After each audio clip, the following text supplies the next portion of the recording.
everyone and are present over here. This is Khushi Sangvi with my co-host Krishna Dove. Today we feel very delighted to welcome the audience sitting in front of us and those who had joined us live. तो मित्रों, जैसे कि हमारे Ramani sir बताते हैं कि दिन की शुरुआत अच्छे विचार से होने चाहिए, तो हमारी महफिल में लोग बिन बुलाए आते हैं, क्योंकि यहाँ स्वागत में गुलाब के फूल नहीं, ज्ञान की कलियां बिछाई जाती है। अरे खुशी, टुडे इज संडे राइट? हाँ एग्जैक्टली आज तो संडे है, फिर ये सब लोग इतनी जल्दी सुबह सुबह उठ के क्यों आ गए? एग्जैक्टली और हमारे गुजरातियों का रिवाज है कि संडे को तो देर तक सोना, फाफड़ा जलेबी खाना और कई और।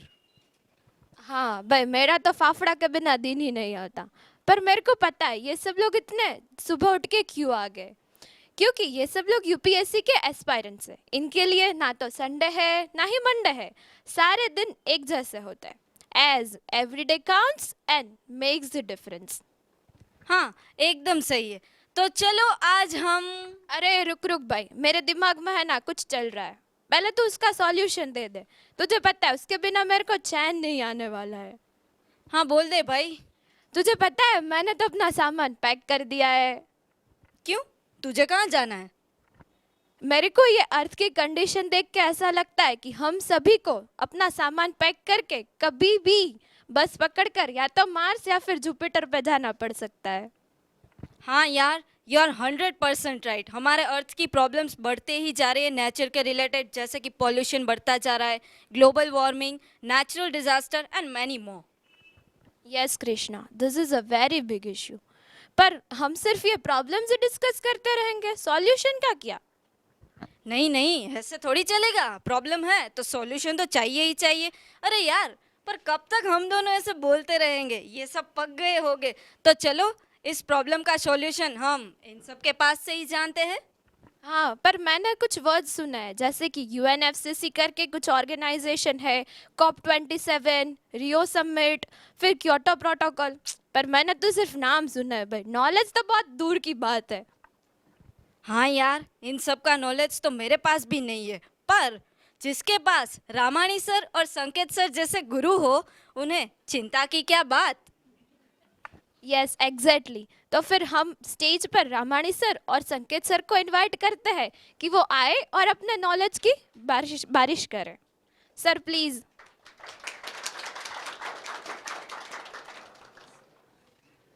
Good morning to all of you. સરસ, એક સરસ મજાની વાતો કરી, પણ છેલ્લે એકાદો શબ્દ કીધો કે કંઈક નોલેજ, બંને એવું કીધું કે અમે ખાલી શબ્દ સાંભળેલા છે. મારું એના જેવું જ કંઈક છે. Just joke apart. તો આજના દિવસે આપણે બધાને ખબર છે મિત્રો કે આપણે લોકો યુપીએસસીની અંદર ખાસ એક ડિબેટ સેશનનું આયોજન એટલા માટે કરીએ છીએ કે કોઈ પણ ઘટના બને છે, એ ઘટના રિલેટેડ જે કોઈ પણ આસ્પેક્ટ હોય છે, અને એ જુદા જુદા આસ્પેક્ટ યુપીએસસી સિવિલ સર્વિસીસના પોઈન્ટ ઓફ વ્યૂથી કેટલા ઇમ્પોર્ટન્ટ છે એ પણ આપણે ધ્યાનમાં રાખીએ છીએ. તો આ બધા આસ્પેક્ટને ધ્યાનમાં રાખી આ ડિબેટ સેશનનું આયોજન કરીએ છીએ. પહેલી ડિબેટ આપણી હતી જે G20 સમિટ માટેની હતી, એમાં પણ તમારો લોકોનો ઉત્સાહ બહુ સારો હતો, અને એના પરિણામે બીજી ડિબેટ કરી. જેટલે સુધી તમારો ઉત્સાહ સારો રહેશે ત્યાં સુધી આપણે ડિબેટના આયોજન કરતા રહેશું, અને કદાચ તમારો ઉત્સાહ નબળો પડશે તો આપણે ડિબેટનું આયોજન બંધ નથી કરવાનું, હું ઉત્સાહમાં વધારો કરાવી દઈશ. હા, એટલે ડિબેટ તો ચાલુ રાખવાની છે. અને આજના દિવસે મિત્રો આપણે બધાને ખબર છે કે આપણે આજે જે ડિબેટની વાતો કરવાની છે એ COP27 જે રિસેન્ટલી હમણાં આયોજિત થયેલી હતી. તો what do mean by COP27 શું છે, અને ખરેખર COP27 પહેલાની સિચ્યુએશન શું છે, આ બધી ઓર્ગેનાઇઝેશન છે એ શું છે, એના અતથી માંડી ઇતિહાસથી માંડીને અત સુધી સંપૂર્ણ ચર્ચા વિચારણા આપણે લોકોએ કરવી છે. તો મારી સાથે સંકેત સર છે જ. થોડી ઘણી વાતો બેઝિક ચર્ચા વિચારણા કર્યા બાદ આપ લોકોના કોઈ ડાઉટ હોય, આપ લોકોના ક્વેશ્ચન, અને આજની ડિબેટ એ મોસ્ટલી આપ લોકોના ક્વેશ્ચન ઉપર જ ચાલવાની છે, ક્વેશ્ચન ઉપર જ ચાલશે. તો આજના ડિબેટની આપણે શરૂઆત કરીએ. શરૂઆત કરવાની વિનંતી કરીએ છીએ સંકેત સાહેબને કે આજની જે એન્વાયરમેન્ટ રિલેટેડ ડિબેટ છે એની પૂર્વ ભૂમિકા બાંધશે. Please sir. Thank you sir. Thank you all student.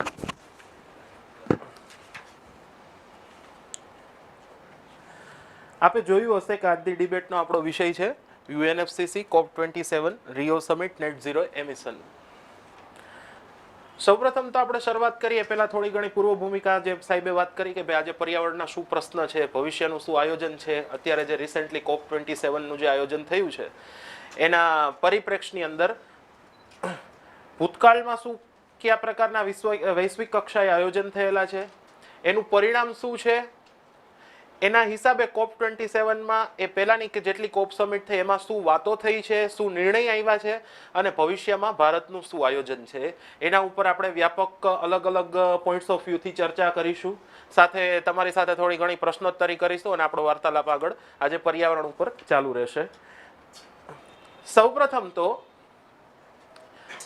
વિશ્વમાં ખાસ કરીને પ્રથમ વિશ્વયુદ્ધ, દ્વિતીય વિશ્વયુદ્ધ અને ત્યારબાદ કોલ્ડ વોર, આ ત્રણ સિચ્યુએશનના પરિણામે વિશ્વમાં અલગ અલગ ઔદ્યોગિક વસાહતો, જે ઔપનિવેશિક શાસનકાળની અંતર્ગત જે આફ્રિકા અને એશિયાના જે અસંખ્ય એવા દેશ હતા જે ઔપનિવેશિક કાળની અંદર જે યુરોપ દ્વારા સામ્રાજ્યનો એક ભાગ હતો, એ બધા આઝાદ થઈ ગયા છે 1950 થી 1960 સુધીમાં.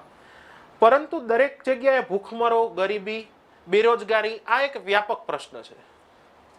એક બાજુ વિકાસશીલ દેશ છે જેની કંઈક અલગ વ્યવસ્થા છે, જેની કંઈક અલગ પરિસ્થિતિ છે, જ્યારે એક વિશ્વનો વિકસિત તબક્કો છે, એક વિકસિત ભાગ છે જેની કંઈક પરિસ્થિતિ અલગ છે. આ બંનેની વચ્ચે આગળ જેમ જેમ જાય છીએ તેમ પાછળથી ખબર પડે છે કે ભાઈ હવે એક એવું માધ્યમ હોવું જોઈએ, એક એવું સ્ટેજ હોવું જોઈએ ત્યાં વિશ્વના તમામ દેશ, તમામ મહાસત્તાઓ હોય, નાના દેશ હોય કે અન્ય વિકાસશીલ દેશ હોય કે જે ભારત અને ચીન જેવા જે ઔપનિવેશિક કાળમાંથી આઝાદ થયેલા હોય ને જે વિશ્વની મોટા ભાગની એક વસ્તીનો એક ભાગ હોય, આ બધા જ ને સાથે આવવું પડે. આના માટે અલગ અલગ ચર્ચાઓ, વિચારધારાઓ યુનાઇટેડ નેશન્સની અંદર પણ ચાલે છે અને અંતે જેમ ભારતનો આપણો સિદ્ધાંત છે સમગચ્છધ્વમ સમવદધ્વમ સમવો મનાંસી જાનતમ દેવા ભાગમ યથા પૂર્વે સંજાનાનમ ઉપાસ્યતે, અર્થાત કે જેટલા લોકો છે એટલે કે આપણે બધા એક મનથી એટલે કે એક વિચારથી એક સાથે બોલીએ અને એક વિચાર દ્વારા આગળ વધીએ. શા માટે એક વિચારથી આગળ વધવું પડે છે? કારણ કે પર્યાવરણની અસર જે થનારી છે, જે ઘાતક અસરો થવાની છે તે ભારતને પણ એટલી જ અસર કરતા બનશે જેટલી ચીનને બનશે, જેટલી વિશ્વની મહાસત્તાઓ જેમ કે રૂસ હોય, USA હોય, અધરવાઇઝ યુરોપિયન યુનિયન હોય અથવા તો યુરોપના બીજા અન્ય દેશ હોય, એ બધા જ ઉપર એક સમાન જ અસર થવાની છે. પરિણામે સૌ પ્રથમ 1971 ની અંદર રામસર કન્વેન્શનનું આયોજન થાય છે ઈરાનમાં. સેના માટે તો ખાસ કરીને આર્દ્રભૂમિની રક્ષા માટે, કે વિશ્વમાં એક જે આર્દ્રભૂમિઓ છે જેને ખાસ કરીને આપણે કહી શકીએ વેટલેન્ડ, એના કન્ઝર્વેશન માટે, એના સંરક્ષણ માટે કઈ રીતે વ્યાપક આયોજન કરવું, કઈ રીતે વૈશ્વિક કક્ષાએ એક સમાન પ્રયાસ થાય, એક સરખા ઉદ્દેશ્યથી પ્રયાસ થાય. આ બંને પર્યાવરણ સંરક્ષણ માટે ખૂબ જરૂરી સિદ્ધાંત છે. પરિણામે રામસર કન્વેન્શન આવે છે, તેમાં ભારત પણ સામેલ થાય છે અને આગળ બધી વાત ચાલે છે. એમાં જો એક મહત્વનું કોઈ પગલું કહેવાય તો 1972માં જે સ્ટોકહોમ આંતરરાષ્ટ્રીય સંમેલનનું સૌપ્રથમ આયોજન થયું યુનાઇટેડ નેશન્સ દ્વારા. ખાસ કરીને અલગ અલગ વૈજ્ઞાનિક સાક્ષ્ય, પર્યાવરણ સંરક્ષણ અને પર્યાવરણ ઉપર વૈજ્ઞાનિકો દ્વારા, લોકો દ્વારા ઘણી બધી વાતો થતી, પણ આપણી પાસે જ્યાં સુધી સાયન્ટિફિક એપ્રોચથી પુરાવો મળે ત્યારબાદ જ એને વ્યાપક રીતે ચર્ચા વિચારણા કરી શકીએ. તો એના અંતર્ગત આપણને 1967માં એક અધ્યયન મળે છે ખાસ કરીને કાર્બન ડાયોક્સાઇડનું, અને એમાં વૈશ્વિક તાપમાનમાં લગભગ કાર્બન ડાયોક્સાઇડમાં જેટલો વધારો થયો એટલો લગભગ વિશ્વમાં 2 અંશ સેલ્સિયસ જેટલો તાપમાનમાં વધારો થયો. પરિણામે અંતે સૌપ્રથમ સ્વીડન દ્વારા એક વિચાર આવ્યો કે એક પૃથ્વી એક સ્ટેજ ઉપર વિશ્વના તમામ દેશ સાથે ભેગા થાય અને એક વ્યાપક ચર્ચા કરીએ. અને આ સ્વીડનની અંદર ખાસ કરીને સ્ટોકહોમની અંદર 5 થી 16 જૂન 1972માં ઓનલી વન અર્થ, આ થીમ ઉપર વિશ્વના દેશ એક સાથે ભેગા થાય છે, જેમાં લગભગ 122 દેશ જેટલા સામેલ થયા હતા. ત્યારબાદ ખાસ કરીને તેની અંદર અલગ અલગ ચર્ચા જોઈ તો ખાસ કરીને વૈશ્વિક પર્યાવરણ હોય, પૃથ્વીનું કઈ રીતે કન્ઝર્વેશન થાય અને કન્ઝર્વેશન કયા પ્રકારનું થાય જેની માણસ અને પ્રકૃતિના તમામ ઘટક તત્વો ઉપર ઓછામાં ઓછી ઘાતક અસર થાય, એવી રીતે આપણે સંરક્ષણ કરવાની વાત થઈ. અને ખાસ કરીને વિકાસ, પછી ગરીબી અને પર્યાવરણ, આ ત્રણેયની વચ્ચે એક કંઈક બ્રિજ બાંધવાની ખૂબ જરૂરિયાત છે. આપણા મનમાં એક પ્રશ્ન છે કે વિકાસ કરવો હોય મીન્સ કે ઇન્ફ્રાસ્ટ્રક્ચર ડેવલપમેન્ટ હોય, લોકોને રોજગારી આપવી હોય, બરોબર છે, તો એના માટે અલગ અલગ માળખાગત સુવિધાઓ ઊભી કરવા માટે વ્યાપક પર્યાવરણનો હ્રાસ થાય, નુકસાન થાય. કારણ કે આપણે ત્યાં ગરીબી છે, બેરોજગારી છે, એને દૂર કરવા માટે આ પ્રકારના વિકાસાત્મક પરિયોજનાઓ તો વિશ્વને લાગુ કરવાની જ છે. પરંતુ સાથે સાથે પર્યાવરણને કઈ રીતે બચાવી શકાય, સંરક્ષિત કરી શકાય, આ વ્યાપક રીતે અહીંયા ચર્ચા થઈ. અને ખાસ કરીને અલગ અલગ 109 જેટલી અનુશંસાઓ નક્કી કરવામાં આવે છે. અને ખાસ કરીને એમાંથી મુખ્ય 3 અનુશંસાઓ નક્કી કરવામાં આવે છે. એમાં તો ખાસ કરીને વૈશ્વિક પર્યાવરણ આકલન કાર્યક્રમ, પર્યાવરણ પ્રબંધન ગતિવિધિ અને રાષ્ટ્રીય અને આંતરરાષ્ટ્રીય સ્તર ઉપર એક વ્યાપક દ્રષ્ટિકોણથી મૂલ્યાંકન થાય. અને એ મૂલ્યાંકનને આધારે એક પ્રકારના યોગ્ય સુનિયોજિત આયોજન દ્વારા ઉપાયબદ્ધ આયોજન થાય. આ બધી જ વ્યાપક ચર્ચાઓ થાય છે. ત્યારબાદ આપણે આગળ થોડી ઘણી વાત કરીએ તો ખાસ કરીને આ જે સ્ટોકહોમ કન્વેન્શન થયું એના અંતર્ગત એની ફલશ્રુતિ સ્વરૂપે આપણને યુનાઇટેડ નેશન એન્વાયરમેન્ટ પ્રોગ્રામ કરીને એક સંસ્થાનું આપણી પાસે માળખાગત આયોજન કરવા માટે વૈશ્વિક કક્ષાએ એક આપણને ઘોષણા દ્વારા એની રચના કરવામાં આવે છે. અને ત્યારબાદ યુએનઈપીની રચના થાય છે. અને સાથે સાથે આપણે મહત્વની એ બાબત છે, યુએનઈપી સંસ્થા તો આપણા માટે મહત્વની જ છે, પણ સ્ટોકહોમ કન્વેન્શનની અંદર મુખ્ય ઘોષણાઓ કઈ કઈ થઈ હતી. જ્યારે આખા આપણે ભૂત, વર્તમાન અને ભવિષ્યના જે કઈ પ્રશ્ન છે, જે આજથી 20 વર્ષ પહેલા, 25 વર્ષ પહેલા, 50 વર્ષ પહેલા જે પર્યાવરણ માટેના પ્રશ્ન હતા, ત્યારે જે સમાધાનકારી વલણ લાવવાનું હતું, જે ઉપાય હતા, એ જ આજે ઉપાય છે. તો આપણે એવી રીતે ચર્ચા કરીએ કે જેના આધારે આપણને ખબર પડે કે આપણે કઈ દિશામાં આગળ વધવાની જરૂર છે, ભારત કઈ દિશામાં આગળ વધી રહ્યું છે, અને વિશ્વનો કેવો દ્રષ્ટિકોણ છે ભારત પ્રત્યે, કે ભારત દ્વારા જે સુનિયોજિત પગલાઓ લેવામાં આવે છે એની કઈ કઈ પ્રકારની અસર થશે, અને વિશ્વના વિકસિત દેશો જે પર્યાવરણને સંરક્ષણ માટે જે કાર્યક્ષમ નથી અથવા તો કાર્ય નથી કરી શક્યા એ ભારત કરી રહ્યું છે. આ બધી જ આપણે આજે ચર્ચાઓ કરીશું. એમાં ખાસ કરીને સ્ટોકહોમ કન્વેન્શનમાં જે મુખ્યત્વે ચર્ચાઓ થઈ છે, ખાસ તો હવા, પાણી, ભૂમિ, વનસ્પતિ અને જીવોની તમામ પૃથ્વીની સજીવ સૃષ્ટિની રક્ષા કરવાની, સાથે સાથે ઝેરી પદાર્થોનું વાતાવરણમાં સીમિત કક્ષાથી છોડવામાં આવે. આ એક બહુ મહત્વનું છે. આપણે ત્યાં અલગ અલગ ઉદ્યોગોનું જેમ જેમ ડેવલપમેન્ટ થાય છે, જેમ થયેલું છે, એમ પર્યાવરણની અંદર દૂષિત તત્વો પણ એટલા જ કક્ષામાં મુક્ત થાય છે. બરોબર છે? તો એને આપણે જેટલું પર્યાવરણની સહન શક્તિ હોય, સમાવેશ ક્ષમતા હોય, એટલા જ તત્વો મુક્ત કરવામાં આવી બાબતની પણ ત્યારે ચર્ચા થઈ હતી. સાથે સાથે પ્રદૂષણના વિરોધમાં ગરીબી અને વિકાસશીલ દેશોનું સમર્થન કરવું. કારણ કે વિશ્વમાં 50 વર્ષ પહેલા જોઈએ, આજે જોઈએ તો મુખ્ય 2 જ પ્રશ્ન છે. વિકસિત દેશ પોતાની જવાબદારી, સ્વજવાબદારી લેવાથી દૂર ભાગે છે. વિકાસશીલ દેશ છે તો એની પાસે ગરીબી, બેરોજગારી, આ મુખ્ય એની સમસ્યા છે. આ બંને વચ્ચે સમાવેશી આયોજન કરવામાં આવે અને સમયબદ્ધ રીતે સમય પાલનની અંદર યોગ્ય પગલાં લેવા જોઈએ. એ આજના સમયની પણ વાસ્તવિકતા છે. ભૂતકાળમાં જેટલી સમિટ પર્યાવરણ સંરક્ષણને માટે યોજાઈ એમાં પણ આ જ જરૂરિયાત હતી. તો આ બધી જ આપણે વાત થઈ હતી. સાથે સાથે દરેક રાજ્યના પોતાના સંસાધનોનો સંપ્રભુ અધિકાર એમનેમ જળવાઈ રહે. અર્થાત ભારતની અંદર સજીવ સૃષ્ટિ છે, આપણી પાસે જે કાંઈ જીવ છે, આપણી પાસે વનસ્પતિ છે, આપણી પાસે જળ, જંગલ, જમીનના જે સ્ત્રોત છે, એના ઉપર આપણો સંપ્રભુ અધિકાર જળવાઈ રહે. અને સાથે સાથે એકબીજા દેશ, જે વિશ્વના અલગ અલગ જે બધા દેશ છે, બરોબર છે, એની વચ્ચેના વિવાદોનું મુખ્ય કારણ પણ આ જ છે ને, જળ, જંગલ, જમીનનો વિવાદ છે. સંપ્રભુ અધિકાર માટેનું જ્યાં સર્વોચ્ચતા સાબિત કરવા માટેની જે વાત છે, એના પરિણામે વિભાજન થાય છે, વિભેદનકારી વૃત્તિના હિસાબે. તો આને કઈ રીતે અટકાવી શકાય, આ બધી જ બાબતની ત્યાં ચર્ચા થયેલી. અને આપણે હાલના તબક્કે પણ જોયું કે વિશ્વને અલગ અલગ દરેક દેશને સમસ્યાઓ હશે. એની પાસે ગરીબી, બેરોજગારી એવી સમસ્યા હશે જે એની રાષ્ટ્રીય સમસ્યા હશે. આંતરરાષ્ટ્રીય સમસ્યાઓ જેવી કે એની પડોશી દેશ સાથેના સંબંધો હોય, સંસાધનોને માટેના વિવાદ હોય, એ બધું તો ચાલુ જ રહેવાનું છે. પણ પર્યાવરણ માટે, સંરક્ષણ માટે આગળ વધવું, એના ઉપર વ્યાપક ચર્ચા દ્વારા એક યોગ્ય સમ્યક દ્રષ્ટિકોણ કેળવવા માટે કદાચ પર્યાવરણ છે આખા વિશ્વને એક માધ્યમ ઉપર એક સાથે લાવી શકશે. બરાબર છે? એ માટે સ્ટોકહોમ કન્વેન્શનમાં વ્યાપક ચર્ચાઓ થઈ હતી. પરિણામે યુનાઇટેડ નેશન્સ એન્વાયરમેન્ટ પ્રોગ્રામ આવી એક સંસ્થાનું ગઠન થાય છે 5 જૂન 1972 અને એનું મુખ્ય મથક નૈરોબી, કેન્યા, બરોબર, ત્યાં સ્થાપવામાં આવે છે. સાથે સાથે એક વાત કરવાની કે 5 જૂનને આપણે વિશ્વ પર્યાવરણ દિવસ તરીકે ઉજવીએ છીએ. એક કયા ફલશ્રુતિ સ્વરૂપે? તો યુએનઈપી ની જે સ્થાપના દિવસ છે માટે આપણે 5 જૂનને વિશ્વ પર્યાવરણ દિવસ તરીકે ઉજવીએ છીએ. ત્યારબાદ ખાસ કરીને આ સંસ્થાનો કાર્ય શું? તો આ સંસ્થાનું મુખ્ય એક જ કાર્ય છે કે વૈશ્વિક પર્યાવરણ માટેના એજન્ડા નિર્ધારિત કરવા, કઈ દિશામાં આગળ વધવું અને એક લક્ષ્ય નક્કી કરવા.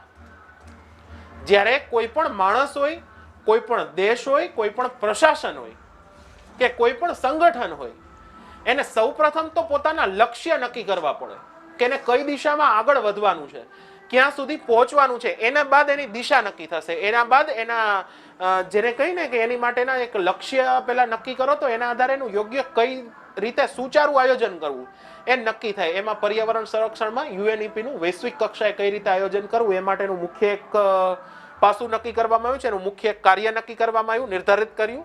ત્યારબાદ ખાસ કરીને 1987 ની અંદર એક મોન્ટ્રીયલ પ્રોટોકોલ આવે છે.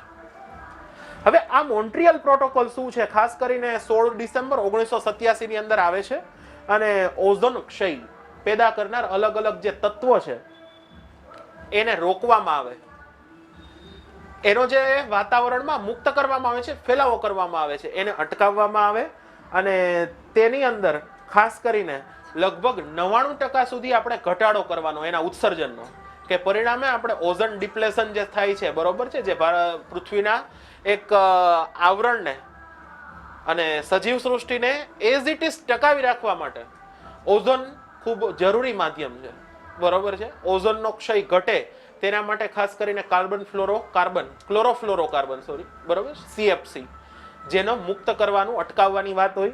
સાથે સાથે ખાસ કરીને હવે આપણે જોવું પડે ને કે ક્લોરોફ્લોરોકાર્બન શેમાંથી ઉત્સર્જિત થાય છે, શેમાંથી મુક્ત થાય. તો ખાસ કરીને રેફ્રિજરેટર હોય, એર કન્ડિશન હોય, અલગ અલગ જે કાંઈ મોબિલિટીના કોઈ પણ સાધનો એના દ્વારા એમાંથી મુક્ત થાય છે. તો એને કઈ રીતે આપણે ટ્રાન્સફર કરવું, નવા ઉર્જાનો જે CFC નો યુઝ કરવામાં આવે છે એની કમ્પેરમાં, એની સાપેક્ષમાં કયા નવા તત્વોને શોધવામાં આવે, કેનો ઉપયોગ કરવામાં આવે કે જેનાથી જે ઓઝોનનું ક્ષય થાય છે, ઓઝોનમાં જે ઘટાડો થાય છે અથવા તો ઓઝોનના લેયરની અંદર ગાબડા પડે છે, એને કઈ રીતે અટકાવી શકીએ એના માટેનો મોન્ટ્રીયલ પ્રોટોકોલ આવે છે. અને આના પરિણામે 16 ડિસેમ્બરને આપણે ઓઝોન દિવસ તરીકે ઉજવીએ છીએ. જ્યારે આપણે ન્યૂઝપેપર વાંચતા હોઈએ છીએ ત્યારે આપણને સતત 10 દિવસે 15 દિવસે અલગ અલગ પર્યાવરણને બચાવવા માટેના ઉપાયો અંતર્ગત આવા અલગ અલગ દિવસોની ઉજવણી કરવામાં આવે છે. તો માત્ર ને માત્ર આપણે થોડી ઘણી ચર્ચાઓ કરીએ, વાતચીત કરીએ, એનાથી ઉજવણીનો કોઈ પરિપ્રેક્ષ પૂર્ણ નથી થતો. પણ વ્યાપક ટકાઉબદ્ધ આયોજન ખૂબ જરૂરી છે. જ્યારે ટકાઉબદ્ધ આયોજન કરવામાં આવે તો જ જે લક્ષ્ય નક્કી કરેલા છે એને યોગ્ય સમયે પ્રાપ્તિ થઈ શકે. આ બધી વાત થાય છે. અને ત્યારબાદ જે ખૂબ મહત્વનું એક વિશ્વ માટે પગલું કહી શકાય તો એવું આવે છે રિયો દી જાનેરિયો સંમેલન, જે બ્રાઝિલમાં થયું છે. એનું નામ છે ખાસ કરીને અર્થ સમિટ, પૃથ્વી સંમેલન 1992. એનું સૌપ્રથમ આયોજન થયું અને એક વૈશ્વિક દ્રષ્ટિએ પર્યાવરણ સંરક્ષણમાં એક આખું એક દિશા બદલવા માટેનું એક આ સંમેલન છે એ સાબિત થયેલું છે. હાલો, રેડી? યસ. તો આપણે હતા રિયો સમિટ, અર્થ સમિટ, જે સાહેબે વાત કરી પ્રમાણે કે 1972 ની અંદર મિત્રો સ્વીડનની રાજધાની સ્ટોકહોમ, આ સ્ટોકહોમની અંદર જ્યારે સંમેલન ભરાણું ને ત્યારે એકચ્યુઅલમાં એ સંમેલન હતું શેના માટે? તો કે હ્યુમન ડેવલપમેન્ટ અને હ્યુમન એન્વાયરમેન્ટ માટે. એ સંમેલન 1972 નું હતું. એના એક્ઝેક્ટ 20 વર્ષ પછી એટલે કે 1992 ની અંદર બ્રાઝિલની અંદર આવેલી એક જગ્યા જેનું નામ છે રિયો ડી જેનેરિયો. આ રિયો ડી જેનેરિયોની અંદર 1992 ની અંદર એક કોન્ફરન્સ ભરાણી અને એ કોન્ફરન્સ જેને નામ આપવામાં આવેલું હતું અર્થ સમિટ, અથવા તો આપણે ઘણી વખત એને મિત્રો રિયો સમિટ તરીકે પણ ઓળખીએ છીએ. અને આપણે બધાને ખબર છે કે ઇન્ટરનેશનલ લેવલે કોઈ પણ પ્રકારની જ્યારે સમિટ થતી હોય છે ત્યારે એ સમિટનું નામ મોટા ભાગે એના જગ્યાના નામને આધારે પડતું હોય છે. ઘણા બધા કન્વેન્શન એન્વાયરમેન્ટની અંદર પણ આપણે જોશું બેટા કે ફોર એક્ઝામ્પલ બોન કન્વેન્શન છે. તો બોન કન્વેન્શન એટલા માટે છે કારણ કે બોન નામની જગ્યાએ કન્વેન્શનનું આયોજન કરવામાં આવેલું હતું. સેમ થિંગ રિયો કન્વેન્શન જે છે અથવા તો રિયો સમિટ કયો, અર્થ સમિટ કયો, એ અર્થ સમિટનું જે આયોજન થયું હતું એ કઈ જગ્યાએ? બ્રાઝિલની અંદર આવેલી રિયો નામની જગ્યા, રિયો ડી જેનેરિયો, એની અંદર આયોજન કરવામાં આવ્યું અને આ 1992 ની અંદર આ આયોજન થયું. યુનાઇટેડ નેશન્સ દ્વારા આયોજન કરવામાં આવેલું હતું. તો એ પણ આપણે લોકોને ખબર હોય છે કે આ કોન્ફરન્સનું નામ એકચ્યુઅલમાં શું હતું? તો United Nations conference on environment and development. હવે conference on environment and development, તો એન્વાયરમેન્ટનો જે મુદ્દો હતો એને આ કોન્ફરન્સની અંદર સૌથી વધુ ધ્યાન આપવાનું, સૌથી વધુ બાબત. એનું કારણ છે મિત્રો, આપણે બધાને ખબર છે કે પ્રી ઇન્ડસ્ટ્રીયલાઇઝેશન એરા હતો છે અને આપણે બધાને ખબર છે કે વિશ્વની અંદર જ્યારે ઔદ્યોગિક ક્રાંતિ થઈ, સૌ પ્રથમ વિશ્વમાં ઔદ્યોગિક ક્રાંતિ થઈ એ યુરોપના દેશોની અંદર થઈ. યુરોપના દેશોમાંથી ઔદ્યોગિક ક્રાંતિ ધીમે ધીમે એ અમેરિકા સુધી પહોંચી, અમેરિકાથી જાપાન સુધી પહોંચી. હવે એક સમય એવો હતો કે જે સમયે ઔદ્યોગિક ક્રાંતિ થવાના પરિણામે એન્વાયરમેન્ટ, મોટા મોટા ઉદ્યોગો શરૂ થયા. હવે મોટા ઉદ્યોગો શરૂ થવાના પરિણામે જે હવાનું પ્રદૂષણ હતું, પાણીનું પ્રદૂષણ હતું, એ ખૂબ જ વધવા માંડ્યું, ખૂબ જ વધવા માંડ્યું. પણ વિશ્વની અંદર કોઈ લોકોને ખબર નહોતી કે આની ખરાબ અસરો થવાની છે. જેમ જેમ વિશ્વને ખબર પડવા માંડી કે આ એન્વાયરમેન્ટને ખરાબ અસર કરશે અને ભવિષ્ય કદાચ એવું પણ હોઈ શકે કે ભવિષ્યની અંદર હિમાલયના જે ગ્લેશિયર છે એ ગ્લેશિયર વિશ્વના પીગળી જાય અને પૃથ્વી વળી પાછી આખી પાણીમાં સમાઈ જાય. આવું ન થાય એના માટે થઈ અને આવા બધા પ્રયત્નો થાય છે. વર્લ્ડ લેવલે જ્યારે આવા પ્રયત્નો કરવામાં આવ્યા, ખાસ કરીને અર્થ સમિટ જે છે મિત્રો, એ અર્થ સમિટની અંદર જે જુદા જુદા પ્રયત્નો થયા, એ પ્રયત્નોની અંદર 3 બાબતો બહાર નીકળી.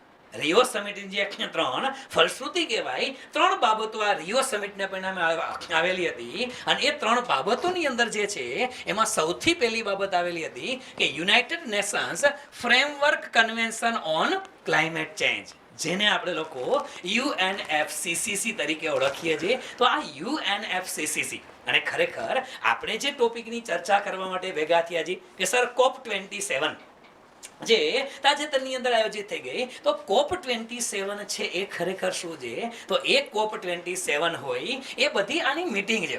United Nations framework convention on climate change, UNFCCC ની જે મીટિંગ્સ થઈ છે, એના જે મેમ્બર કન્ટ્રી જે થાય છે એની મીટિંગને આપણે કોન્ફરન્સ ઓફ પાર્ટીઝ એટલે COP તરીકે ઓળખીએ છીએ. એક બાબત આ બહાર નીકળેલી.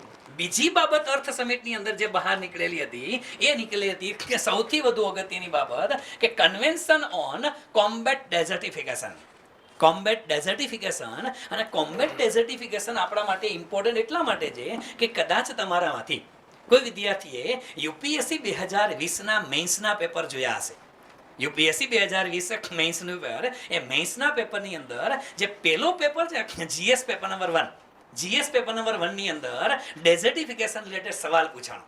15 માર્ક્સનો સવાલ હતો UPSC ની અંદર. જિયોગ્રાફીના પોઈન્ટ ઓફ વ્યૂથી સવાલ પૂછવામાં આવેલો હતો. હવે જ્યારે આપણે લોકો આવા મુદ્દાની વાતો કરતા મિત્રો, ત્યારે સૌથી વધુ અગત્યની બાબત એ છે કે કોઈ રીડર તરીકે નહીં, આપણે લોકો જે ડિસ્કશન માટે ભેગા થયા છે બેટા, એ યુપીએસસીના આસ્પાયરન્ટ માટેની ડિસ્કશન છે, જીપીએસસીના આસ્પાયરન્ટ માટે ડિસ્કશન છે. તો આ મુદ્દાને તમે તમારા આન્સર રાઇટિંગની અંદર ક્યાં લખી શકો? જ્યારે તમને કોઈ આવો સવાલ આવે કે ભાઈ ડેઝર્ટિફિકેશનનો મુદ્દો આવે છે, તો ડેઝર્ટિફિકેશનના મુદ્દાને તમારે હંમેશને માટે શરૂ કરવો જોઈએ 1992 ની અર્થ સમિટથી. અર્થ સમિટથી કે અર્થ સમિટ જ્યારે આયોજન કરવામાં આવેલી હતી રિયો ડી જેનેરિયોમાં, એ અર્થ સમિટમાં 3 બાબતો નીકળેલી હતી. અને એ 3 બાબતોમાંની એક બાબત હતી, એ કઈ હતી? Convention to combat desertification. અને ત્યારબાદ તમારા જે આન્સરની શરૂઆત કરશો ને તો ડેમ શ્યોર છે કે જે અધર સ્ટુડન્ટને જે માર્ક્સ મળતા હશે બેટા, એના કરતા અડધો માર્ક્સ કે 1 માર્ક્સ તો તમને વધારે મળશે. એનું કારણ છે કે તમે લોકો જાણો છો, બધું આપણે જાણીએ તો છીએ, અર્થ સમિટ વિશે આપણે ભણેલા હોય, વાંચેલા હશે, પણ એ જ્યારે આને રિલેટેડ કોઈ સવાલ આવે છે, એટલે સવાલને તમે જવાબમાં કઈ રીતે લખી શકો? એવું નથી કે યુપીએસસી જીપીએસસી ની તૈયારી કરતા હોય તો સ્ટુડન્ટ્સ પાસે નોલેજ નથી. નોલેજ છે. તમે 2 વર્ષ તૈયારી કરો, 3 વર્ષ તૈયારી કરેલી હોય, 4-5 વર્ષ સુધી તમે રીડિંગ કરેલું છે, તો તમારી પાસે નોલેજ છે. પણ એ નોલેજનું ઇમ્પ્લિમેન્ટેશન તમે કઈ જગ્યાએ કરી શકો ને, બસ એ અગત્યનું છે. એ અગત્યનું છે. તો આની અંદર જે બીજી સમિટ હતી એ કોમ્બેટ ડેઝર્ટિફિકેશન, જે મરુસ્થલીકરણ જે તમે કહો છો, આ વન જે આગળ વધતા અટકાવવા છે, તો એના માટેના જે પ્રયત્નો થયા એ પણ આની અંદર થયા હતા.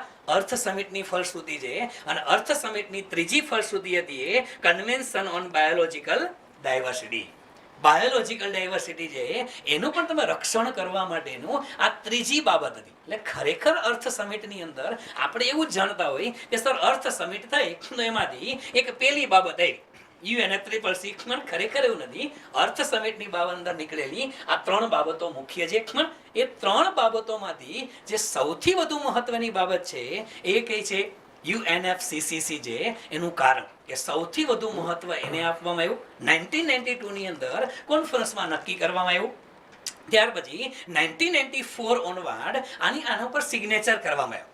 1994 ઓનવર્ડ આના ઉપર સિગ્નેચર કરવામાં આવ્યા, અને 1995 થી આ લાગુ થયું. જે પહેલી કોન્ફરન્સ આની થયેલી હતી એ કોન્ફરન્સનું નામ આપવામાં આવે છે મિત્રો COP1. આપણે કહે છે COP1, જે યુનાઇટેડ નેશન્સ કોન્ફરન્સ UNFCCC ની કોન્ફરન્સ. એક પહેલી કોપનું આયોજન થયું હતું. એ આયોજન કરવામાં આવેલું હતું કઈ જગ્યાએ? તો કે બર્લિનની અંદર.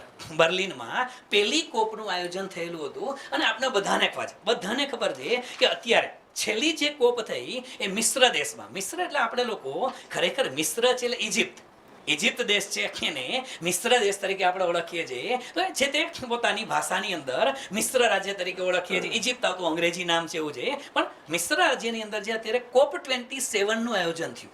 તો બેટા COP21 થી શરૂ કરી અને COP27 સુધીની જે જર્ની હતી એ જર્ની શું રહી એ પણ અગત્યની બાબત છે. ઘણી વખત મિત્રો આપણે ઘણા બધા શબ્દો સાંભળીએ છીએ કે સર ક્યોટો પ્રોટોકોલ. તો આ ક્યોટો પ્રોટોકોલ છે એ શું છે? એ પણ COP3 જે આયોજન કરવામાં આવ્યું હતું, આની બીજી મીટિંગ ત્યાર પછી જે COP3 નું આયોજન કરવામાં આવેલું હતું, એ COP3 આયોજન કરવામાં આવેલું હતું કઈ જગ્યાએ? તો કે ક્યોટો નામની જગ્યાએ. અને આ ક્યોટો નામની જગ્યા આવેલી છે જાપાનમાં. જ્યારે COP3 કોન્ફરન્સ ઓફ પાર્ટીઝ વિશ્વના જે સભ્ય દેશો હતા, સભ્ય દેશના બધા મેમ્બર ભેગા થયા. COP3 ની અંદર જ્યારે ભેગા થાય છે ત્યારે એને ક્યોટો પ્રોટોકોલ નામ આપવામાં આવ્યું. શા માટે? એન્વાયરમેન્ટને બચાવવા માટે થઈ અને એક પ્રકારની લીગલ ટ્રીટી જે નક્કી કરવામાં આવેલી ને એ એક ક્યોટો પ્રોટોકોલ છે. ઘણી બધી બાબતો ક્યોટો પ્રોટોકોલમાં પણ રજૂ કરવામાં આવી. ત્યારબાદ ઘણી બધી બાબતો એવી હતી કે જેના માટે ક્યોટો પ્રોટોકોલને લાગુ કરવા માટે એના માટે પણ ઘણી બધી સમજૂતી થયેલી હતી. કદાચ આવા શબ્દ તમે લોકો સાંભળેલા હશે કે મરાકેશ મીટિંગ. આ મરાકેશ મીટિંગ છે એ ખરેખર શેના માટે હતી? તો કે મરાકેશ મીટિંગ છે મિત્રો એ શેના માટે હતી? ક્યોટો પ્રોટોકોલને લાગુ કઈ રીતે કરવા, ઇમ્પ્લિમેન્ટેશન કઈ રીતે કરવું, એના માટેની COP7 હતી. COP7 મરાકેશ નામની જગ્યાએ હતી. તો મરાકેશ એગ્રીમેન્ટ થયા ક્યોટો પ્રોટોકોલને લાગુ કઈ રીતે કરવા એના માટેના હતા. તો એના માટેની પણ વાતો હતી. ત્યાર પછી આગળ જતા તમે એક બીજો શબ્દ પણ સાંભળેલો હશે. બીજો શબ્દ કે છે પેરિસ ક્લાઇમેટ ડીલ. તો આ પેરિસ ક્લાઇમેટ ડીલ શું હતી, એ શું છે એની પણ બાબતો છે. અને છેલ્લે આવે છે સાહેબ COP27. વચ્ચે પણ ઘણી બધી અગત્યની સમિટ થઈ ગઈ હતી. પણ being aspirant of the civil services examination આપણા માટે તો જે મહત્વની કોપ આયોજિત થઈ હતી એની વાતો આપણા માટે અગત્યની છે. અને એ મહત્વની કોપની અંદર એક છે ક્યોટો પ્રોટોકોલ, બીજું છે પેરિસ ક્લાઇમેટ ડીલ, અને ત્રીજી બાબત છે અત્યારે રિસન્ટલી આયોજિત થયેલી COP27. તો આ ત્રણેય બાબતો શું છે, ક્યોટો પ્રોટોકોલ ખરેખર શું છે, એની અંદર કઈ કઈ બાબતો હતી, એની થોડી ઘણી એક ટૂંકી માહિતી આપણે મેળવી છે. તો આ બધી ટૂંકી માહિતી માટે હું સાહેબને રિક્વેસ્ટ કરીશ કે સર ક્યોટો પ્રોટોકોલ વિશે થોડી ઘણી બાબતની ચર્ચા કરશે. સર હવે જ્યારે 1992 ની અંદર અર્થ સમિટની અંદર UNFCCC નું ગઠન થઈ ગયું, પણ ત્યારે એક લક્ષ્ય નક્કી કરવામાં આવ્યો કે ભાઈ 5 વર્ષ પછી આપણે પુનઃ પાછા ભેગા થઈએ, જેથી ખબર પડે કે આપણે જે એગ્રીમેન્ટ ઉપર સહી કરી છે, જે સાઇન કરી છે, અને જે આપણા લક્ષ્ય નક્કી કર્યા છે એને આપણે પહોંચી શકીએ એમ છીએ, આપણી કેટલી પ્રગતિ થયેલી છે. એના માટે ખાસ કરીને 1997 ની અંદર જાપાનની અંદર ક્યોટો શહેરમાં ફરી પાછા UNFCCC અંતર્ગત કોપમાં બધા ભેગા થાય છે. અને તેની અંદર ખાસ કરીને મુખ્યત્વે તો ગ્રીન હાઉસ ગેસોની ઓળખ કરવાની છે કે ભાઈ ખરેખર આપણા પર્યાવરણને કયા કયા ગેસ એવા છે કે જે આપણા ગ્રીન હાઉસને તોડે છે, નુકસાન કરે છે, જેના હિસાબે ભયજનક પરિસ્થિતિ ઊભી થવાની પૂરેપૂરી સંભાવનાઓ છે. એક તો એની ઓળખ કરવી, સાથે સાથે ગ્રીન હાઉસ ગેસોના જે ઉત્સર્જન થાય છે એની અંદર જે 1990માં એટલે કે 1990ની સાલમાં તો જેટલું ઉત્સર્જન થાય છે એને સાપેક્ષ તરીકે ગણવાની છે અને એમાં 5% ઘટાડો થાય એવા લક્ષ્ય સાથે આગળ વધવાનું આ ક્યોટો પ્રોટોકોલ અંતર્ગત નક્કી કરવામાં આવે છે.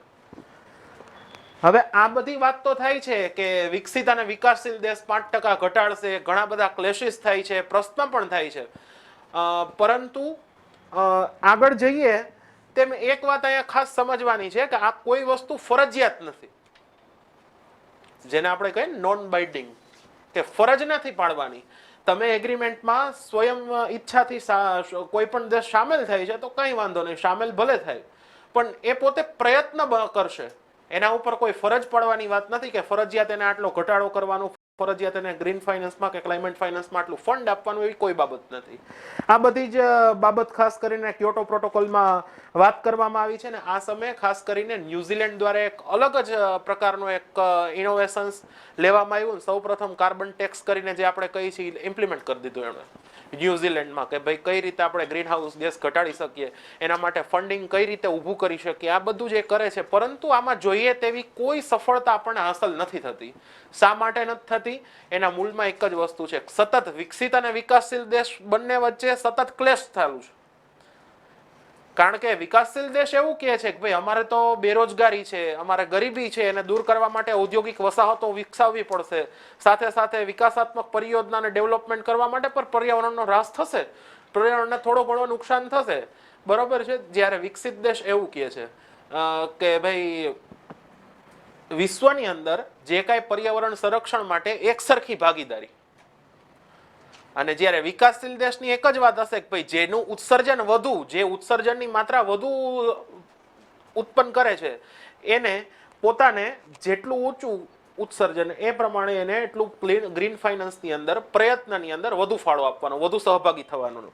આ અંતર્ગત ખાસ કરીને યુએસએ, યુરોપિયન યુનિયન, ચીન આ બધાનું સૌથી વધુ ઉત્સર્જન કરનાર દેશ હતા, બરોબર છે. આના ઘણા બધા પ્રશ્ન પણ થયા છે, પરંતુ આગળ જેમ જેમ વાત ચાલે છે એમાં આપણા માટે મહત્વનું છે COP21, જેને આપણે પેરિસ એગ્રીમેન્ટથી ઓળખીએ છીએ કે ભાઈ પેરિસ એગ્રીમેન્ટમાં શું નક્કી કરવામાં આવ્યું. વચ્ચે એક વાત ખાસ એડ કરવા માંગુ છે કે જે ક્યોટો પ્રોટોકોલ છે, ક્યોટો પ્રોટોકોલની અંદર સૌથી વધુ વિવાદાસ્પદ બાબતો જે રહી હતી એ વિવાદાસ્પદ બાબતો એવી હતી કે દરેક ભલે લીગલી જેને કહેવાય બાઇન્ડિંગ હતા, પણ લીગલી બાઇન્ડિંગનો મિનિંગ એવો નથી કે ફરજિયાતપણું તમારામાં આવે. એનો મિનિંગ એવો છે કે દરેક દેશ પ્રયત્નો કરશે. જેમ સાહેબે કીધું, પ્રશ્ન એ હતો કે છેલ્લા 150 વર્ષ દરમિયાન જે યુરોપિયન કન્ટ્રી દ્વારા જે પોલ્યુશન વધારવામાં આવેલું હતું એ પોલ્યુશનનો ખરેખર એ લોકો એક્સેપ્ટ નહોતા કરતા. એક્સેપ્ટ કરે એટલા માટે નક્કી કરવામાં આવ્યું કે વિશ્વના જે જુદા જુદા દેશ છે એને આપણે જુદા જુદા એનેક્સમાં વેચી દે, જુદા જુદા એનેક્સમાં વેચી દેવામાં આવે. હવે એક ક્યોટો પ્રોટોકોલની અંદર એક ડિસાઇડ કરવામાં આવ્યું કે જુદા જુદા વિશ્વના દેશ છે એને અલગ અલગ એનેક્સની અંદર આપણે લોકો વેચી દે. એનેક્સર 1 જે હતું બેટા એની અંદર જે દેશો છે એમાં યુરોપિયન કન્ટ્રી પ્લસ યુએસ છે અને જાપાન, આ ત્રણને રાખવામાં આવ્યા અને એ લોકોએ ફરજિયાતપણે જે કોઈ પણ ડેક્લેરેશનની અંદર વાતો થાય એનું પાલન કરવાનું નક્કી કરવામાં આવ્યું. એના માટે તમને ખબર હશે એક શબ્દ આપણે લોકો ઘણી વખત યુઝ કરીએ છીએ, common but differentiate responsibilities. Common but differentiate responsibility. આ કોમન બટ ડિફરન્શિએટ રિસ્પોન્સિબિલિટીનો મિનિંગ જ એ છે બેટા કે એનેક્સર મુજબ વિશ્વના જુદા જુદા દેશોએ કોમન રિસ્પોન્સિબિલિટી કોમન છે પણ ડિફરન્શિએટ, અમુક દેશોએ વધુ પડતું પાલન કરવાનું છે, અમુક દેશોએ ઓછું પાલન કરવાનું છે. વધારે પડતું અને ચુસ્તપણે એને ફરજિયાત પાલન કરવું પડે એવા દેશની અંદર યુરોપિયન કન્ટ્રી, અમેરિકા અને જાપાન હતા. એનેક્સર 2 જે હતું એની અંદર એની અંદર એક પ્રોવિઝન કરવામાં આવે. લગભગ 39 કન્ટ્રીઝ એવા હતા કે જે દેશને એનેક્સર 2 ની અંદર રજૂ કરવામાં આવેલા. એ એનેક્સર 2 ની અંદર એવા કન્ટ્રી હતા કે જે લોકોએ રિસ્પોન્સિબિલિટી આપવામાં આવેલી હતી પણ કોઈ કમ્પલ્ઝન નહોતું, એના ઉપર કોઈ કમ્પલ્ઝન નહોતું. હા, રિસ્પોન્સિબિલિટી આપી દીધી, થોડાક ટાર્ગેટ આપેલા કે તમે આટલું તો કરજો. અને આ બધા દેશ એવા હતા એનેક્સર 1 ની અંદર અને એનેક્સર 2 ની અંદર બધા દેશ એવા હતા કે જેના પરિણામે વિશ્વની અંદર આ ગ્લોબલ વોર્મિંગની સમસ્યા ઊભી થયેલી હતી. ઘણા બધા દેશ એના એવા હતા જેનો સમાવેશ નોન એનેક્સર ની અંદર કરવામાં આવ્યો. નોન એનેક્સર મીન્સ એવા દેશો હતા કે જે લોકો અત્યારે ડેવલપ થઈ રહ્યા છે અને એ લોકોને ડેવલપિંગ થવું છે. તો ડેવલપિંગના તબક્કામાં હોય તો બટ ઓબ્વિયસ છે બેટા, એની અંદર કાર્બન ઉત્સર્જન થવાનું છે, નવી ઔદ્યોગિક વસાહતો સ્થાપવાની છે. પણ એ લોકોએ ભૂતકાળમાં કઈ આટલો બધો કાર્બન પ્રોડક્શન માટે ફાળો નહોતો આપેલો. તો એને એવું કીધું કે તમે સ્વૈચ્છિક સ્વીકારો, તમે સ્વૈચ્છિક સ્વીકારો કે તમે કાર્બનનું ઉત્સર્જન ઓછું કરશો. એને કોઈ ટાર્ગેટ આપવામાં નથી આવેલા. ચર્ચાસ્પદ અને વિવાદાસ્પદ મુદ્દો એવો હતો વિશ્વના ઘણા બધા દેશ એવું કહેતા હતા કે ખરેખર એનેક્સર 1 ની અંદર જે કન્ટ્રી છે યુએસ, યુકે અને જાપાન, એને કશો જ વાંધો નહોતો. એ લોકોએ સામેથી સ્વીકારેલું હતું એ અમે પ્રયત્ન કરશું. એનેક્સર 2 ની અંદર જે દેશ હતા એને પણ એવું કીધું કે કાંઈ વાંધો નહીં, અમને થોડાક ટાર્ગેટ આપેલા છે, અમે પ્રયત્ન કરશું. વિશ્વનો સૌથી મોટો પ્રોબ્લેમ હતો ચાઇના જોડે. ચાઇના આપણે બધાને ખબર છે ડેવલપિંગ કન્ટ્રી છે, ભલે અગાઉના 150 વર્ષ દરમિયાન કોઈ પ્રકારનો ફાળો એને ઓછો આપેલો હતો, પણ વર્તમાન સમયમાં કાર્બન ઉત્સર્જનની અંદર સૌથી વધુ ફાળો આપનારો દેશ હોય એ ચાઇના છે. અને ચાઇનાનો સમાવેશ નોન એનેક્સરની અંદર કરવામાં આવેલો. ખરેખર જોઈએ તો ચાઇનાને એનેક્સર 2 ની અંદર રાખવાની જરૂર હતી, પણ એનેક્સર નોન એનેક્સરની અંદર કરવામાં આવ્યો એટલે વિશ્વના ઘણા બધા દેશો હતા એ લોકો એનો વિરોધ કરી રહ્યા હતા. અને આપણે બધાને ખબર છે કે આ બધી બાબતો છે, બધી જ બાબતો છે બેટા. બેઠકો થાય છે, કોન્ફરન્સ ઓફ પાર્ટીસની બેઠકો થાય છે, ઘણા બધા મોટા મોટા પ્રકારના લક્ષ્યાંકો નક્કી પણ થાય છે, પણ એની અંદર કામ નથી થતા. મોટી મોટી વાતો થાય છે, મોટા મોટા ટાર્ગેટ સેટ થાય છે, પણ કામ નથી થતા ને એટલા માટે થઈ એ જ ટાર્ગેટ પૂરા કરવા માટે વળી પાછા નવા ટાર્ગેટ બનાવવામાં આવે છે. અને આવા નવા ટાર્ગેટ બનાવવા આવ્યા ને એટલા માટે ક્યોટો પ્રોટોકોલનો સંપૂર્ણપણે અમલ ન થઈ શક્યો. એટલા માટે નેક્સ્ટ કોપની અંદર પેરિસ ક્લાઇમેટ ડીલ થઈ. એ પેરિસ ક્લાઇમેટ ડીલ એના માટે જ આવે છે. તો પેરિસ ક્લાઇમેટ ડીલ ખરેખર શું છે એની પર સાહેબને આપણે વિનંતી કરી કે પેરિસ ક્લાઇમેટ ડીલ વિશે થોડી ઘણી વાતો કરશે. Please sir. હવે પેરિસની અંદર ફરી પાછા બધા જ દેશ પાછા એકત્ર થાય છે કે ભાઈ ભવિષ્યનું આયોજન કેવી રીતે કરવું, આપણે વૈશ્વિક તાપમાનમાં જે વધારો સતત થઈ રહ્યો છે એને કઈ રીતે ઘટાડવો, આ બધી જ પરિસ્થિતિને કઈ રીતે કાબૂમાં લેવી. આના માટે બધા જ કન્ટ્રી લગભગ 195 દેશ એવા હતા જે લોકો પેરિસ ક્લાઇમેટ ડીલની અંદર સામેલ થયા હતા અને સહી કરી હતી, અને એ લોકો આમાં જોડાયા. ખાસ કરીને એવું નક્કી કરવામાં આવ્યું કે આ સદીની પૂર્ણાહુતિ થાય ત્યાં સુધીમાં લગભગ 2°C જેટલું તાપમાન ઘટાડવાનું. પણ એના માટે એક સાપેક્ષતા કઈ, તો પૂર્વ ઔદ્યોગિકકરણ જ્યારે શરૂઆત નથી થઈ, પૂર્વ ઔદ્યોગિક વસાહતોની જ્યારે શરૂઆત થઈ એના સાપેક્ષમાં 2°C જેટલો ટોટલ ઘટાડો કરવાનો. અને સાથે સાથે જે વધી શકે લિમિટ એ 1.5°C એટલે 1.5°C થી એમાં વધારો ના થવો જોઈએ. આવું એક મુખ્ય લક્ષ્ય નક્કી કરવામાં આવ્યું. હવે આ એક તો મુખ્ય લક્ષ્ય નક્કી કરવામાં આવ્યું, સાથે 2020 ડિક્લેરેશન એક થયું. એના અંતર્ગત ખાસ કરીને કાર્બન ડાયોક્સાઇડ ઇમિશનની અંદર 20% સુધીનું રિડક્શન કરવાનું છે, ઘટાડો કરવાનો છે. સાથે સાથે રિન્યુએબલ એનર્જીનો જે અત્યારે ટોટલ માર્કેટમાં હિસ્સો છે એને 20% સુધી વધારવાનો, અને સાથે સાથે એનર્જી એફિશિયન્સીનો જે ટાર્ગેટ છે એમાં પણ 20%નો અચીવમેન્ટ લાવવાનો. આ 2020 કરીને એક ઘોષણા કરવામાં આવી, લગભગ બધા સામેલ થયા. હવે તમે સમજી શકો કે જ્યારે વિશ્વની અંદર કોઈ પ્રશ્ન હોય ત્યારે યુએસએ સામેલ ન થાય તો એનાથી કોઈ યોગ્ય જોઈએ એવું કંઈ અસરકારક પરિબળ કે અસરકારકતા કોઈ આપણે પ્રશ્નનું સમાધાન ના થઈ શકે. કારણ કે એને પોલ્યુશનમાં પણ એનો ફાળો વધુ હશે, ગ્રીન ફાઇનાન્સની જ્યારે વાત આવશે ત્યારે પણ વિકાસશીલ દેશને એની જરૂરિયાત પડશે. માટે અમેરિકાની અંદર જે કંઈ આંતરિક પરિસ્થિતિઓના હિસાબે ત્યાંના ભૂતપૂર્વ રાષ્ટ્રપતિ દ્વારા આ COP21માંથી પોતાની હિસ્સેદારી પાછી લેવામાં આવે છે. હવે તમે સમજી શકો કે જ્યારે વિશ્વની કોઈ એક મહાસત્તા પાછા પગે બહાર આવી જાય તો એનાથી કોઈ અસરકારકતા રહેશે નહીં, પણ વળી પાછું 2020ની અંદર એ લોકો સામેલ થઈ ગયા છે. હવે સાથે સાથે આપણે એ વાત કરવાની છે ભાઈ આ ક્લાઇમેટ ચેન્જ સતત આપણી સામે જે પ્રશ્ન આવે છે એનું સમાધાન કઈ રીતે બધા જ દેશ પોતપોતાની રીતે કરે, કઈ રીતે પોતાની હિસ્સેદારી વધારી શકે. તો ખાસ કરીને આમાં દરેક દેશે પોતપોતાની રીતે સ્વયં રીતે જવાબદારી લેવાની ખૂબ આવશ્યકતા છે.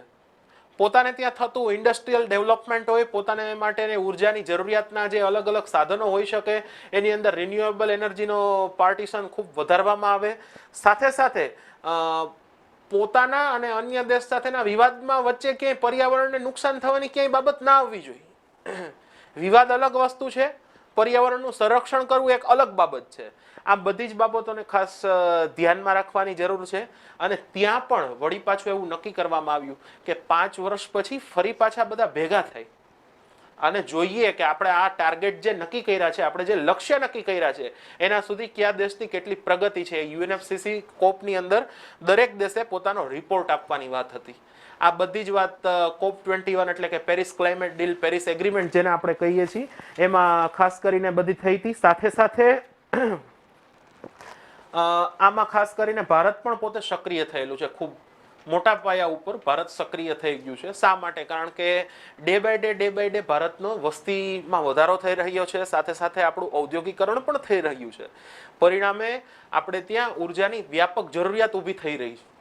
આને પહોંચી વળવા માટે ભારત અત્યારથી એ પ્રકારનું આયોજન કરે કે ભવિષ્યમાં જે કાંઈ પ્રદૂષણને લગતા પ્રશ્ન આવવાના છે તેનું સમાધાન અત્યારથી જ થાય, જેને આપણે સસ્ટેનેબલ ડેવલપમેન્ટ કહી શકીએ. શા માટે? કારણ કે ભારત પાસે આ ખૂબ વિશાળ કક્ષાએ જૈવ વિવિધતા છે. આપણી પાસે ખૂબ મોટા પાયે જળ જંગલ જમીનની પ્રાકૃતિક સંસાધનોનો ખૂબ મોટો એક સોર્સ છે.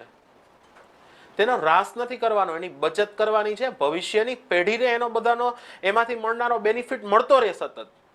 તાપમાન ઘટાડવાની બાબત હોય કે વરસાદની અનિયમિતતા હોય કે બધા જ માટે ભારત અત્યારથી જ ખૂબ પ્રયત્નશીલ થઈ ગયું છે અને એમાં ખૂબ આપણને મહદઅંશે સફળતા મળવાની પણ શરૂઆત થઈ ગઈ છે. પણ કોઈ એક વ્યક્તિ દ્વારા જ્યારે કોઈ આવી બાબતમાં જ્યારે કોઈ પ્રગતિ કરવામાં આવે અથવા તો લક્ષ્ય નક્કી કરવામાં આવે તો શક્ય નથી. એના માટે વ્યાપક આયોજનની જરૂરિયાત છે. માટે અલગ અલગ વિવાદ મૂકી અને વિશ્વના તમામ દેશ સાથે આવે. એ પછી ચાઇના હોય તોય ભલે, રૂસ હોય તોય ભલે, અમેરિકા હોય તોય ભલે, યુરોપિયન યુનિયન હોય તો પણ ભલે, અને એશિયાના વિકાસશીલ દેશમાં ભારત જેવા અન્ય વિકાસશીલ દેશ હોય તો પણ ભલે. એને પોતાના આંતરિક પ્રશ્નને એક બાજુ રાખવા જ પડશે.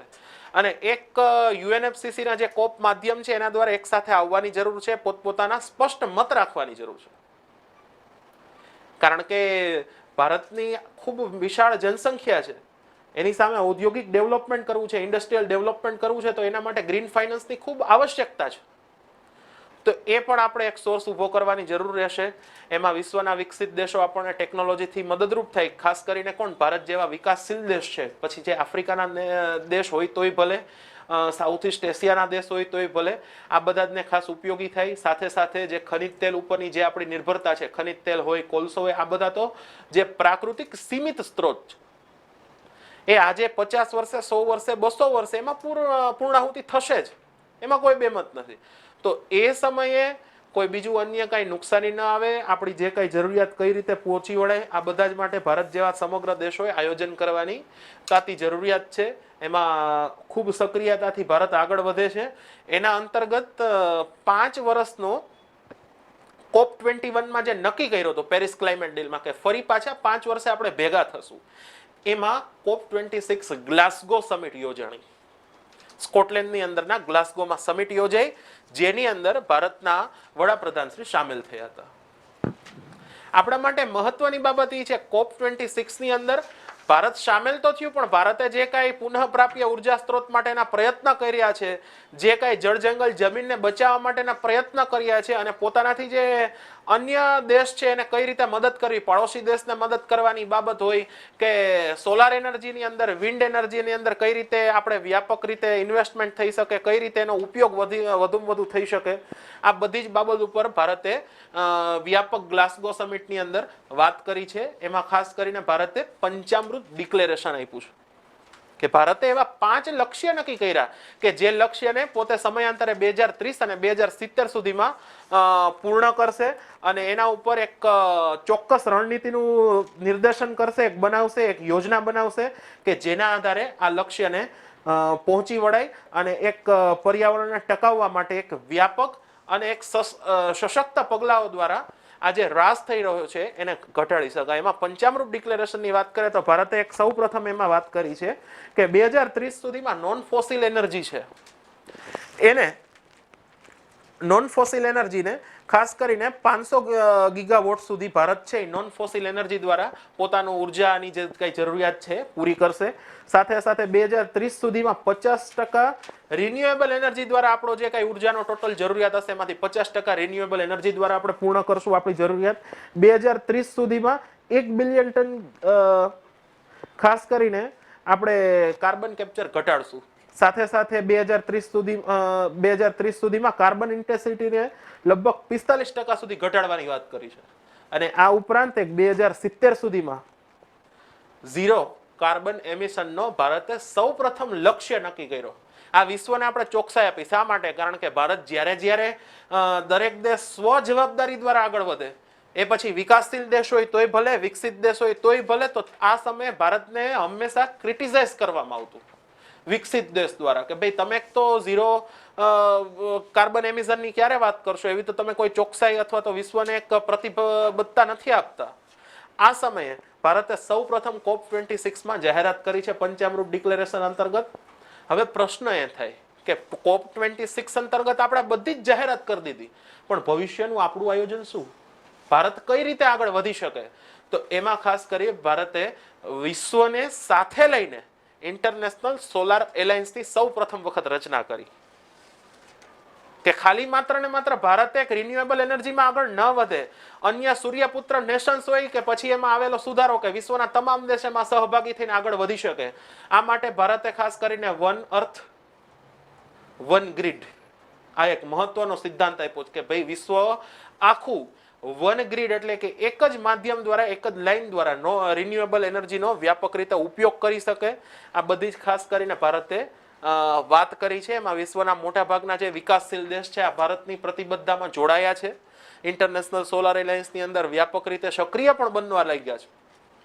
સાથે સાથે ભારતે પોતાના દેશની અંદર સોલાર એનર્જીને વ્યાપક કક્ષામાં વધારવા માટે કે મહત્તમ જે આપણે ઘરેલું ઉર્જાની જરૂરિયાત છે એને આપણે કોઈ પણ રીતે સોલાર એનર્જી, વિન્ડ એનર્જી અથવા તો હાઇડ્રોસ્ટેટિક પ્રોગ્રામ દ્વારા એને આપણે લક્ષ્યને પહોંચી વળીએ.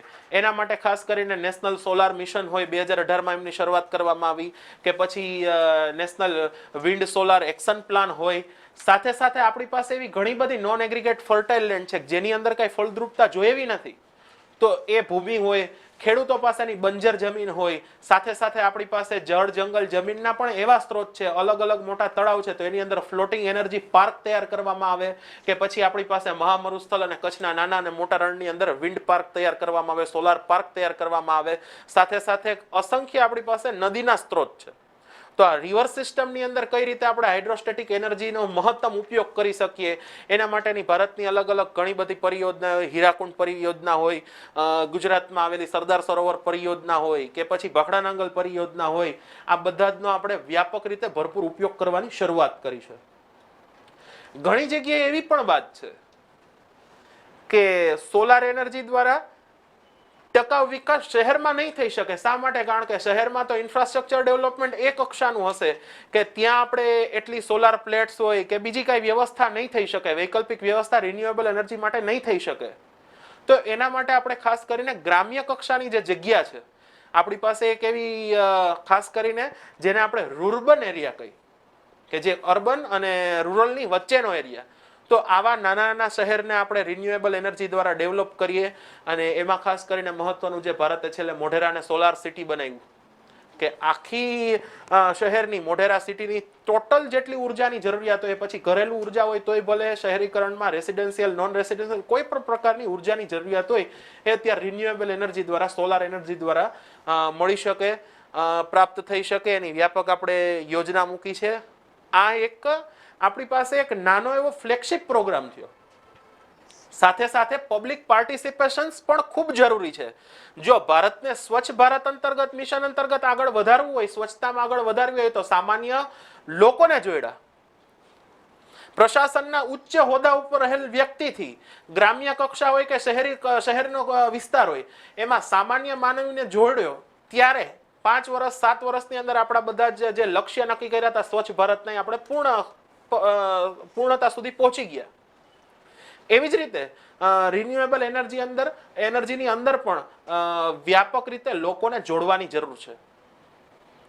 આપણે ઘણા બધા ઉદાહરણો જોઈએ તો ખાસ કરીને સોલાર સબસિડી કે એના દ્વારા એક મોટી કક્ષા ઉપર શહેરી વિસ્તારમાં અત્યારે ડેવલપમેન્ટ થઈ રહ્યું સોલાર એનર્જીની અંદર કે મોટા ભાગના રેસિડેન્શિયલ બિલ્ડિંગ ઉર્જામાં આત્મનિર્ભર બનતા ગયા છે. સાથે સાથે એમાંથી પોતાની થોડી ઘણી ઇન્કમ પણ પ્રાપ્ત થઈ છે. આ પ્રકારે જો યોગ્ય આયોજન થાય તો આપણે આપણા જે લક્ષ્ય જે નેટ ઝીરો એમિશનનું હોય લક્ષ્ય 50% રિન્યુએબલ એનર્જીમાંથી આપણે જે કાંઈ આપણે ઉર્જા આપણી નિર્ભરતા વધારવાની વાત હોય એ બધું જ આપણે ખૂબ સરળતાથી પ્રાપ્ત કરી શકશું. યસ, અને ખાસ તો જે પેરિસ ક્લાઇમેટ ડીલ છે, પેરિસ ક્લાઇમેટ ડીલમાંથી ઘણા બધા શબ્દો નીકળેલા હતા. આપણે ઘણી વખત જાણતા હોય છે કે જે લાઇમલાઇટમાં આવેલા શબ્દ છે, ખાસ કરીને જેને કહેવામાં આવે છે ક્લીન ડેવલપમેન્ટ મેકેનિઝમ, CDM તરીકે આપણે ઘણાને ઓળખીએ છીએ. સો ક્લીન ડેવલપમેન્ટ મેકેનિઝમ એકચ્યુઅલમાં શું છે? ક્લીન ડેવલપમેન્ટ મેકેનિઝમ ઘણી બધી ટર્મિનોલોજી છે જે તમને લોકોને પેરિસ ક્લાઇમેટ ડીલમાંથી જોવા મળે છે. તો ખરેખર એનો મિનિંગ એવો છે કે ક્લીન ડેવલપમેન્ટ મેકેનિઝમ અથવા તો એમિશન ટ્રેડિંગ સિસ્ટમ જે હતી, આ એમિશન ટ્રેડિંગ સિસ્ટમ ઓર ક્લીન ડેવલપમેન્ટ મેકેનિઝમ એક એવી વસ્તુ છે કે વિશ્વની અંદર ઘણા બધા દેશ એવા છે કે જે પોતાના દેશની અંદર એમિશન્સ ઓછું કરવા માટે, હવે સ્વાભાવિક છે વિશ્વ વિકસતું જાય છે, ડેવલપમેન્ટ થતું જાય છે, તો વિશ્વના કોઈ પણ દેશની અંદર એવું તો શક્ય છે નહીં કે સર અમે એન્વાયરમેન્ટને પ્રદૂષણ કરવાનું બંધ કરી દેશું. એ શક્ય નથી. વિશ્વનો જેમ જેમ વિકાસ થશે એમ એન્વાયરમેન્ટનું પ્રદૂષણ તો થવાનું જ છે. પણ આ મેકેનિઝમ એવું બતાવે છે કે જો કદાચ તમારા દેશમાં તમારાથી એન્વાયરમેન્ટનું પ્રદૂષણ વધારે થતું હોય, કાર્બન ઉત્સર્જન તમે લોકો વધારે કરો છો, તો એ કાર્બન ઉત્સર્જનને ઓછું કરવાના તમે પ્રયત્ન કરો અને સાથે સાથે માની લો કે તમે તમારા દેશમાં કોઈ કાર્બનનું ઉત્સર્જન ન ઓછું કરી શકો તો કઈ વાંધો નહીં, તમે તમારા દેશની અંદર જે કાર્બન ઉત્સર્જન કર્યું છે એના બદલામાં વિશ્વના અન્ય દેશની અંદર કાર્બન ઉત્સર્જન ઓછું કરવાના પ્રયત્ન કરો. દેટ મીન્સ કે વૃક્ષારોપણ કરો. તમારા દેશમાં શક્ય નથી તો તમે જેટલું કાર્બન ઉત્સર્જન કર્યું છે એટલે એબ્સોર્બ કરવા માટેના પ્રયત્ન એના અન્ય દેશમાં તમે વૃક્ષારોપણ કરો અને એના માટે તમને લોકોને એક સર્ટિફિકેટ પણ એનાયત કરવામાં આવશે. તો આ આખી મેકેનિઝમ હતી એ પણ મિત્રો પેરિસ ક્લાઇમેટ ડીલમાંથી નીકળેલી હતી. તો આ શબ્દ પણ પેરિસ ક્લાઇમેટ ડીલની અંદર ઘણી બધી વખતે આવેલા શબ્દો છે. અને ખાસ કરીને આપણે કીધું કે જુદી જુદી કોપ થાય તો છે, ઇમ્પ્લિમેન્ટેશન નથી થતું. એટલે કદાચ તમને લોકોને ખબર હશે આ જે રિસન્ટલી COP27 નું જે આયોજન થયું ને, એ COP27 નું કદાચ તમને લોકોને જાણીને આશ્ચર્ય થશે કે એનું મુખ્ય થીમ જે હતું, COP27 નું મુખ્ય થીમ જ એવું રાખવામાં આવ્યું હતું, ધ ઇમ્પ્લિમેન્ટેશન કોપ. આ કોપ નું થીમ જ એ છે મિત્રો, ધ ઇમ્પ્લિમેન્ટેશન કોપ. હવે તમે વિચાર કરો કે 27મી મીટિંગ જ્યારે થતી હોય અને તમે એનું થીમ રાખો છો ધ ઇમ્પ્લિમેન્ટેશન કોપ, એનો મિનિંગ એ થયો કે અત્યાર સુધીની જે કોન્ફરન્સ ઓફ પાર્ટીઝ થઈ એની અંદર તમે જે કોઈ ટાર્ગેટ નક્કી કરેલા છે એ ટાર્ગેટને તમે ઇમ્પ્લિમેન્ટ કરી શક્યા નથી. અને અત્યાર સુધી રજૂ થયેલા ટાર્ગેટ એ પછી COP25 ના ટાર્ગેટ હતા. કારણ બધાને ખબર છે મિત્રો કે ક્યોટો પ્રોટોકોલ પૂર્ણ થઈ ગયા, પેરિસ ક્લાઇમેટ ડીલનો સમય પૂર્ણ થઈ ગયો છે. પેરિસ ક્લાઇમેટ ડીલ 2020માં પૂરી થઈ ગઈ હોવા છતાં નેક્સ્ટ શું, વોટ નેક્સ્ટ, એને જાણવા કરતા લોકોએ વિચાર કર્યો કે વોટ નેક્સ્ટ નહીં, પહેલા તો અત્યાર સુધી જે ટાર્ગેટ આપણે ડિસાઈડ કરેલા હતા એને ઇમ્પ્લિમેન્ટ તો કરીએ. અને ઇમ્પ્લિમેન્ટેશન કરવા માટે ઘણી બધી બાબતો આવેલી હતી. તો એ પણ અગત્યનું છે. તો COP27 પણ આપણા માટે ઇમ્પોર્ટન્ટ છે. COP27 ની બેઝિક બાબતો કે કયા કયા મુદ્દાની ચર્ચા કરવામાં આવેલી હતી, એવા બેઝિક ફંડામેન્ટલ COP27 ના આપણે જાણીએ. અને સાહેબને કે COP27 વિશે સાહેબ થોડીક બેઝિક વાતો કરી અને પછી તમારા મગજની અંદર જે કોઈ ક્વેશ્ચન છે એની આપણે શરૂઆત કરીએ. તો સર પ્લીઝ COP27 ની થોડી ઘણી બેઝિક બાબતોની હાઇલાઇટ્સ આપશે. ખાસ કરીને COP27 ઇજિપ્તમાં યોજાઈ.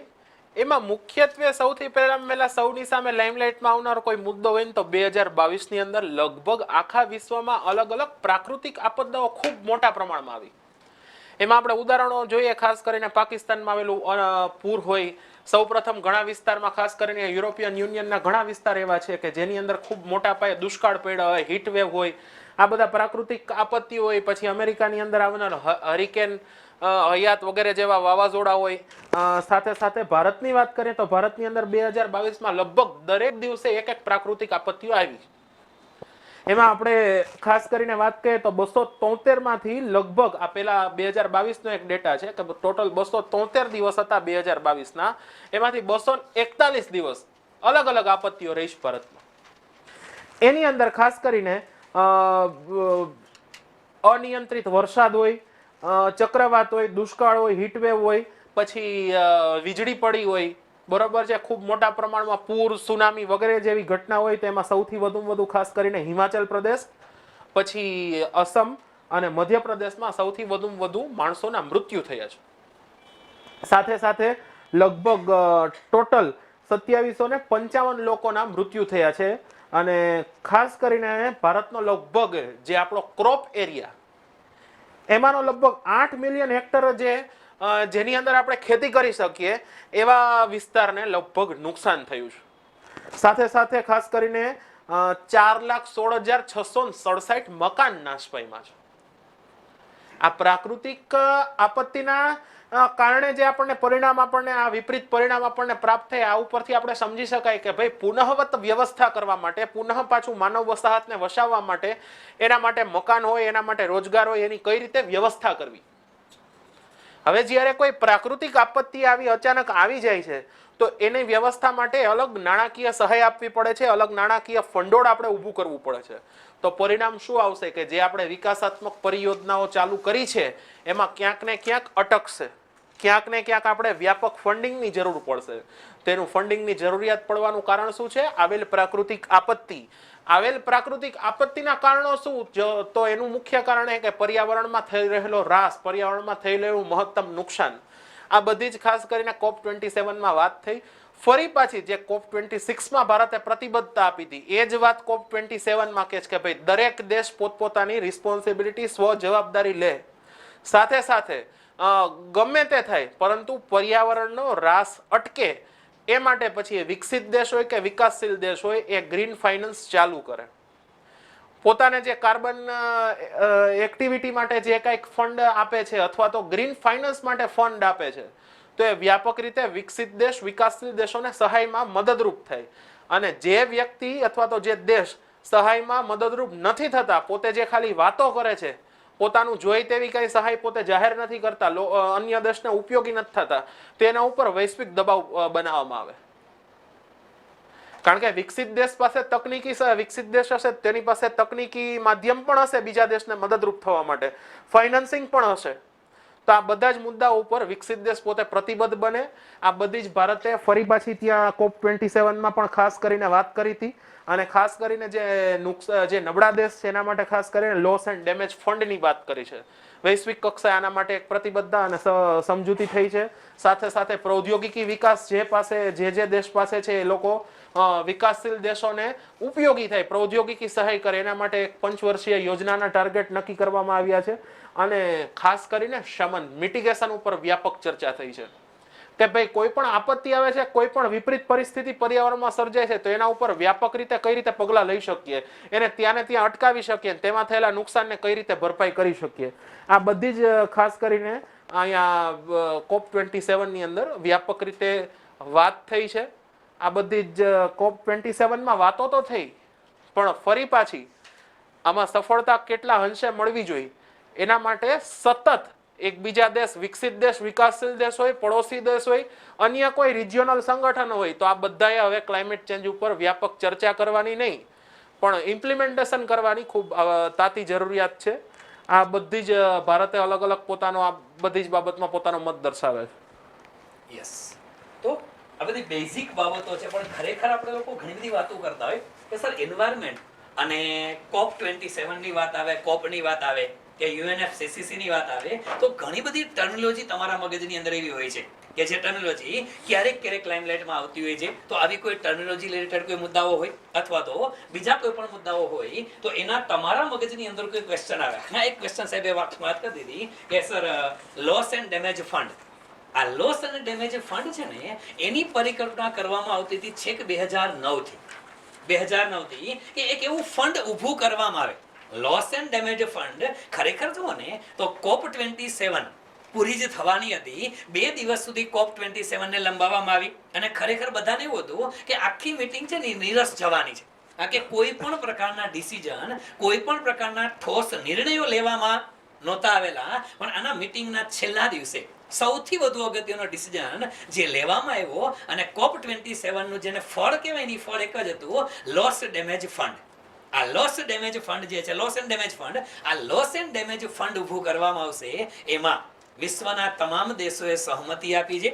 લોસ અને ડેમેજ ફંડ એવું છે કે વિશ્વની અંદર જે વિશ્વના દેશોએ, યુરોપિયન કન્ટ્રી છે, અમેરિકા છે, જાપાન છે, જે દેશોએ કાર્બનને ઉત્સર્જન કરવા માટે સૌથી વધુ ફાળો આપ્યો છે, એ લોકો આમાં ફંડ આપશે.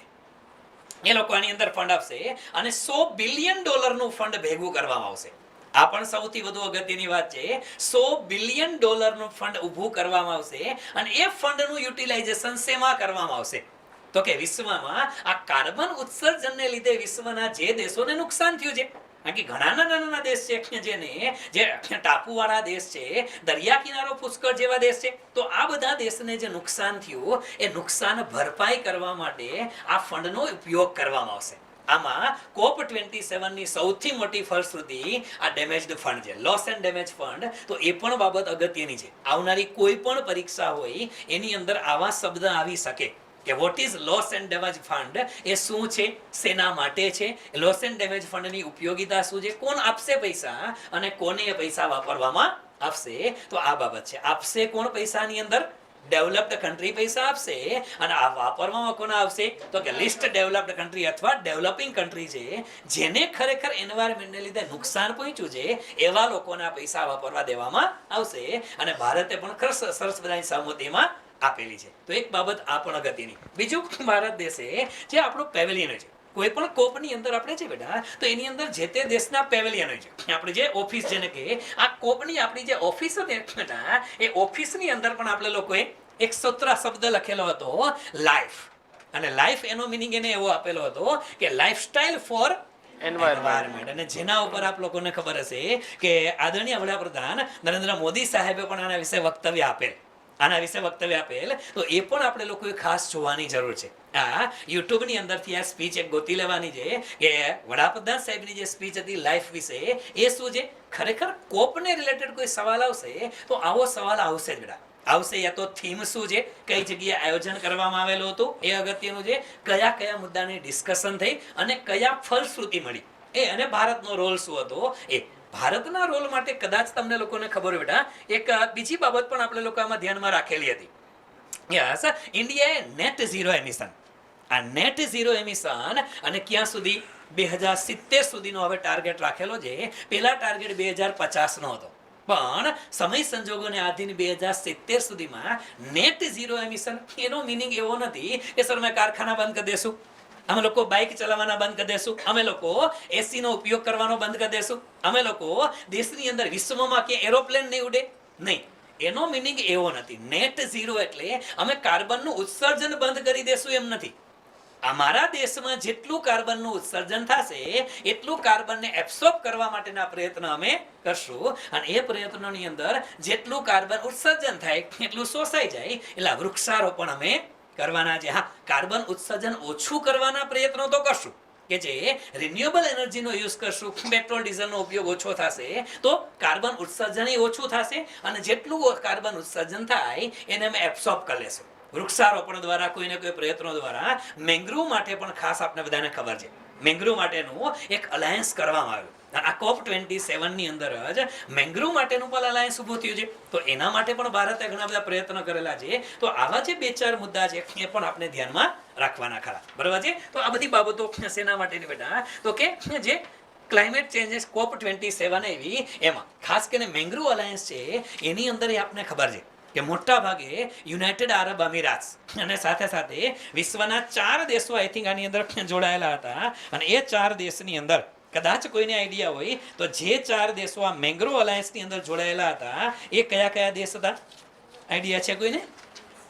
યસ, એક તો એની અંદર યુએઈ હતું, બીજું એની અંદર ઇન્ડોનેશિયા છે, ભારત, શ્રીલંકા, ઓસ્ટ્રેલિયા, જાપાન અને સ્પેન. આ 7 દેશ એવા છે કે જે લોકોએ mangrove alliance for climate sign કરેલું છે. તો આ પણ આપણા માટે ઇમ્પોર્ટન્ટ છે કે sir mangrove alignment for climate શું છે, એની અંદર ભારતે પણ હા પાડેલી છે કે યસ અમે લોકો પણ આની અંદર સાથે છીએ. અમે લોકો આની અંદર સાથે છીએ. એ પણ COP27 ની ફલશ્રુતિ છે. આ યાદ રાખશું કે પરીક્ષાની અંદર આપને જે સવાલ પૂછાશે ને એ COP27 ની અંદરથી શું મળ્યું, એનાથી તમને ફાયદો શું થયો. બહુ સિમ્પલ છે કે તમે લોકો ડિબેટની અંદર બેઠા હોય તો ડિબેટથી તમને શું જાણવા મળ્યું, તમને શું ફાયદો થયો, ઇમ્પોર્ટન્સ એ છે. ડિબેટનો ફાયદો શું થયો, તો કોન્ફરન્સ ઓફ પાર્ટીસ છે એ પણ શું છે, એક મીટિંગ હતી. આ મીટિંગને પરિણામે વિશ્વને શું ફાયદો થયો અને ભારત દેશે કઈ કઈ પહેલ મૂકેલી હતી, ભારત દેશ કયા કયા મુદ્દાની અંદર સામેલ થયેલા હતા, એ પણ આપણા માટે અગત્યનું છે. અને આપણે આ બધી જ વસ્તુઓ એન્વાયરમેન્ટ મિનિસ્ટર ઓળખીએ છીએ ભૂપેન્દ્ર યાદવ સાહેબ જે ભારતના પ્રતિનિધિ તરીકે ત્યાં ગયેલા હતા. તો આ બધી બેઝિક બાબતો છે એને પણ આપણે ધ્યાનમાં રાખી લેશું. ઠીક છે. તો COP27 ની જે ફલશ્રુતિ હતી આ બધા મુદ્દાઓની વાતો છે.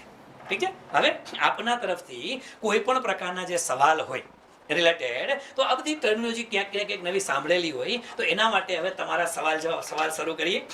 સવાલ આપકા જવાબ હમારા, બરોબર છે. ચાલ યસ હા ત્યાં જરાક સેટ કરી દેજો ભાઈ. Good morning, sir.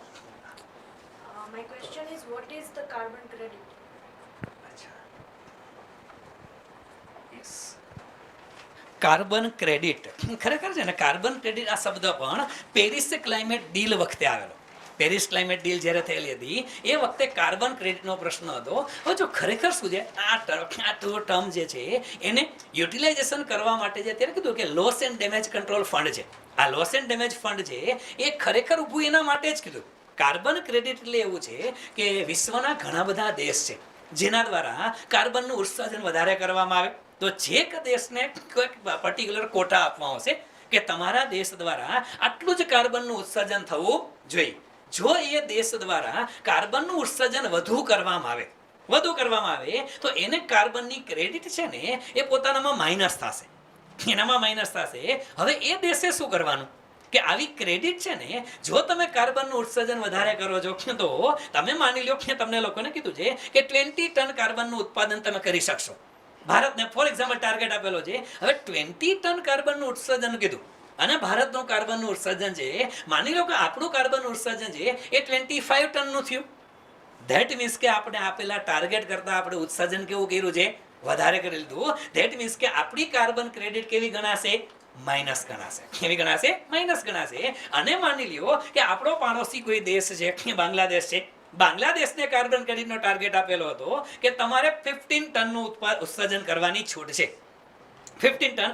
હવે 15 ટનનું ઉત્સર્જન કરવાની છૂટ બાંગ્લાદેશને આપી.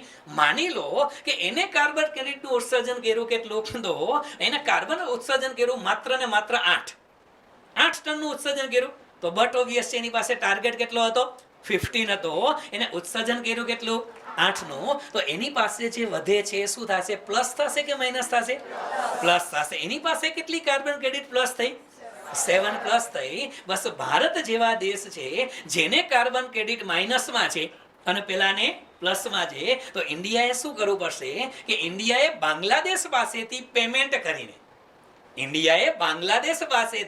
પેમેન્ટ કરીને કાર્બન ક્રેડિટ લેવાની. એટલે જે વિશ્વના દેશો કાર્બન ઉત્સર્જન ઓછું કરે છે એની પાસે ક્રેડિટ. આપણે શું કે આપણે લોકો ઘણી વખત કહેતા હોય છે કે સાહેબ આપણી પાસે કંઈક બચત છે, બચત એટલે ક્રેડિટ છે. અહીંયા એ લોકોએ નામ આપ્યું, ક્રેડિટ નામ આપેલું છે કે તમે જેટલું કાર્બનનું ઉત્સર્જન ઓછું વધારે કરો એ તમારી ક્રેડિટ છે, પ્લસ ઓર માઇનસ હશે. જેની ક્રેડિટ માઇનસમાં જાય છે એ લોકો શું કરશે, વિશ્વના જે દેશ પાસે ક્રેડિટ પ્લસમાં હશે એ લોકો પાસેથી ખરીદી શકે. આવી એક સિસ્ટમ ઊભી કરવામાં આવેલી હતી અને જેને કાર્બન પ્રાઇસિંગ તરીકે પણ ઓળખે છે. અને શું કહે છે, કાર્બન પ્રાઇસિંગ. આ કાર્બન પ્રાઇસિંગ પણ એ જ શબ્દ છે, એ જ વસ્તુ છે કે આ મેકેનિઝમનો તમે લાભ લ્યો. વિશ્વના દરેક દેશો પોતાના ટાર્ગેટમાં રહેવાના પ્રયત્ન કરશે અને જો ન રહી શકે તો એને વેચાતી કોક પાસેથી ક્રેડિટ લેવી પડશે. એટલા માટે આ કાર્બન પ્રાઇસિંગ અથવા કાર્બન ક્રેડિટ આવો શબ્દ પણ ક્યાંક આપણે લોકોએ જોવા મળતો હોય છે. કાર્બન ક્રેડિટ અથવા કાર્બન પ્રાઇસિંગ આવા શબ્દ ક્યાંક હોય છે. યસ. તો આ કાર્બન ક્રેડિટ અથવા કાર્બન પ્રાઇસિંગ છે બેટા. ઠીક છે. ઓકે. કાર્બન ક્રેડિટ ઓર કાર્બન પ્રાઇસિંગ. યસ. યસ. બીજા કોઈ સવાલ?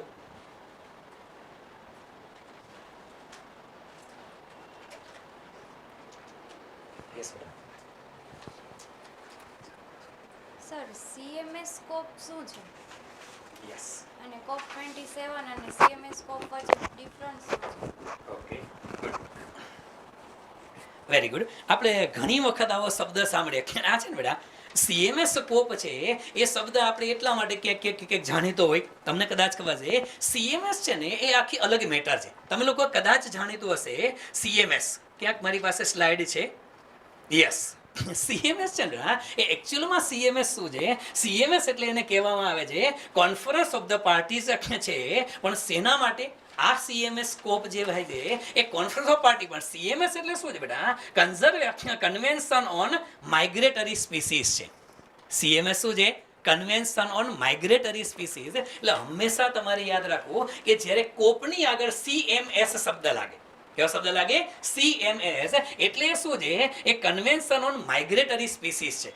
માઇગ્રેટરી સ્પીસીસ આપણે ઘણી વખત જોતા હોઈએ છીએ કે ભારત દેશની અંદર અમુક ઋતુ દરમિયાન, શિયાળાની ઋતુ છે, આપણે બધાને ખબર છે કે ભારતમાં ઘણા બધા માઇગ્રેટેડ પક્ષીઓ આવે છે. માઇગ્રેટેડ પક્ષીઓ ઘણા બધા ભારત દેશની અંદર આવે છે. એવી રીતે વિશ્વના ઘણા બધા પક્ષીઓ એવા છે કે વિશ્વના અન્ય દેશની અંદર માઇગ્રેટ કરે.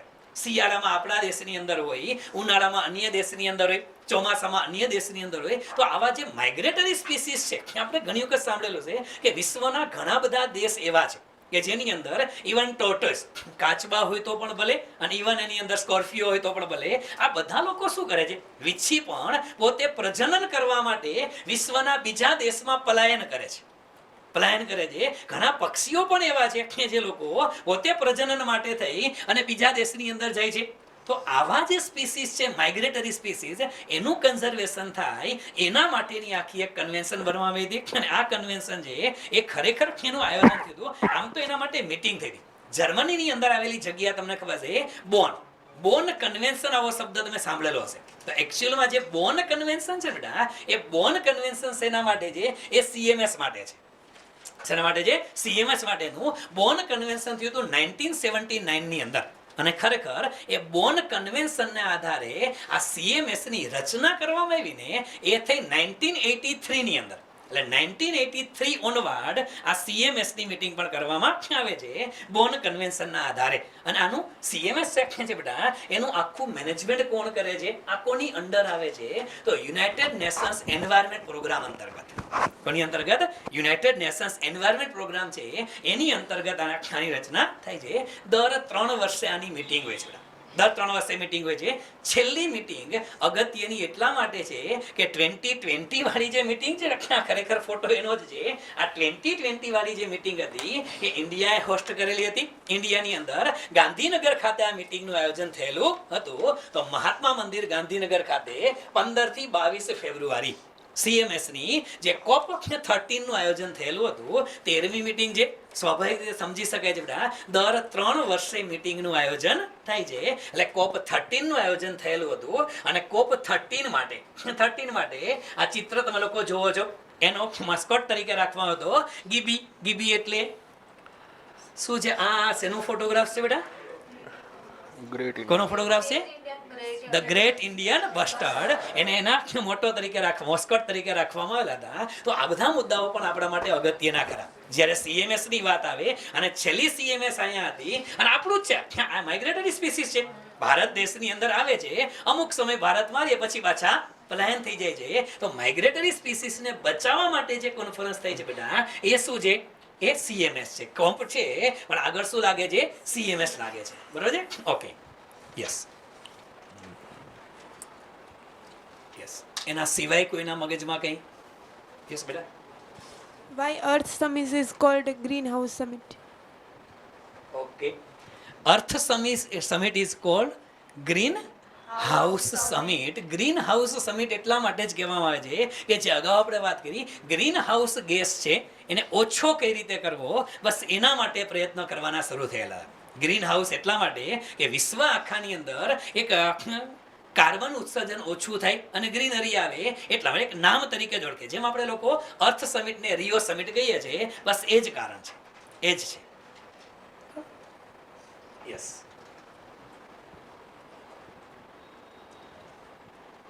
ચાલો, એટલે આમ પાછળથી કોઈ સવાલ જ નથી તૈયાર કરી એવા? એ કહે છે અમે સવાલ તૈયાર કર્યા તેની તમે કથા કરી લીધી. અચ્છા, ચાલો. Yes madam. સર, હમણાં જે કાર્બન ક્રેડિટની વાત કરી તેમાં કાર્બન ક્રેડિટમાં મિલિયન ટનમાં ગણતરી થાય છે. એ કોણ કરે ને એ કેવી રીતે થાય? દેશ પોતે જ ગણતરી કરે નહીં. યસ યસ, કાર્બન ક્રેડિટની કાઉન્ટિંગ માટેની જુદી જુદી ગણતરી છે એ જુદી જુદી સંસ્થાઓને આપવામાં આવે. ફોર એક્ઝામ્પલ, આપણે ઘણી વખત આ શબ્દ સાંભળીએ છીએ કે સાહેબ હમણાં ક્લાઇમેટ ચેન્જ પરફોર્મન્સ ઇન્ડેક્સ બહાર પડેલો. આપ લોકોને ખબર હશે ક્લાઇમેટ ચેન્જ પરફોર્મન્સ ઇન્ડેક્સ. એ ક્લાઇમેટ ચેન્જ પરફોર્મન્સ ઇન્ડેક્સ હમણાં જે બહાર પડ્યો ને, એક જ મિનિટ, કદાચ મારી પાસે એક સ્લાઇડ છે. Yes, climate change performance index બહાર પડ્યો. હવે આ ઇન્ડેક્સ બહાર કોણ પાડે છે? તો ખરેખર છે ને જર્મન વોચ કરીને એક ઇન્સ્ટિટ્યુશન છે. એ જર્મન વોચ કંપની દ્વારા, એનજીઓ છે, એના દ્વારા ઇન્ડેક્સ બહાર પાડવામાં. એટલે આવી ઘણી બધી વિશ્વની અંદર ઘણી બધી સંસ્થાઓ છે કે જે લોકો આવી કાઉન્ટિંગની પ્રક્રિયા કરતી હોય છે. એવી જ રીતે આ જે ઇન્ડેક્સ બહાર પડે છે એની વાત એવી રીતે એના માટે લી કે સર કાર્બન ક્રેડિટની ગણતરી કેમ કરવી, અને ખાસ કરીને વિશ્વના કોઈ પણ દેશ હોય તો વિશ્વના કોઈ પણ દેશ દ્વારા કાર્બન માટેના કેવા કેવા પ્રયત્ન થયા. તો એની અંદર આ જે ઇન્ડેક્સ બહાર પાડવામાં આવે છે કે જે તે વિશ્વના દેશ છે એનું પરફોર્મન્સ કેવું છે, એ પરફોર્મન્સ જાણવા માટે એક 100 પોઈન્ટનો ક્રાઇટેરિયા બનાવવામાં આવે છે. 100 પોઈન્ટના ક્રાઇટેરિયામાં એવું નક્કી કરવામાં આવે કે વિશ્વના કોઈ પણ દેશે પોતાના દેશની ક્લાઇમેટ પોલિસી કેવી રાખેલી છે. 20% એની ક્લાઇમેટ પોલિસીને માર્ક્સ મળે છે. ત્યાર પછી ગ્રીન હાઉસ ગેસીસનું એમિશન કેટલું કરે છે. ગ્રીન હાઉસ ગેસ આપણે જે કીધું કે ગ્રીન હાઉસ ગેસનું એમિશન કેટલું કરે છે એને 40% વેટેજ આપેલું છે. ત્યાર પછી ત્રીજું રિન્યુએબલ એનર્જીનું ઉત્પાદન કેટલું છે. આપણે લોકો સોલાર લેન્સ ઊભા કરીએ છીએ, સોલાર પેનલ લગાવીએ છીએ, વિન્ડ એનર્જી ઉપયોગ કરીએ છીએ. તો આ કેવું છે? રિન્યુએબલ એનર્જી એને કહેવાય. 20% એના છે અને બીજા 20% તમે એનર્જીનો યુઝ કેવો કરો છો, કઈ એનર્જી યુઝ કરો છો એના 20% છે.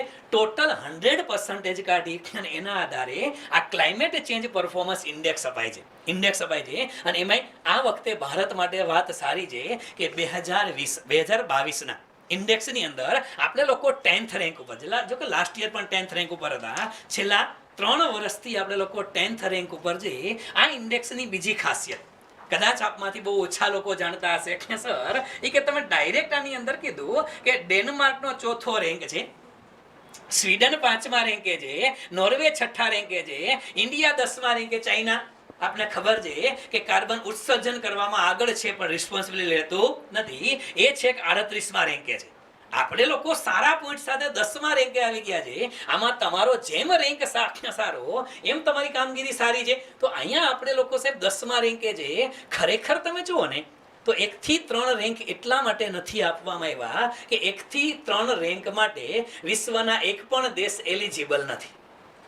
વિશ્વનો કોઈ દેશ 1 થી 3 અને પહેલેથી જ ક્લાઇમેટ ચેન્જ પરફોર્મન્સ ઇન્ડેક્સ જ્યારથી બહાર પડે છે ને ત્યારથી જ 1 થી 3 રેન્ક આપવામાં આવતા નથી. આ કે 1 થી 3 રેન્કની અંદર આવે ધેટ મીન્સ આ આવશે.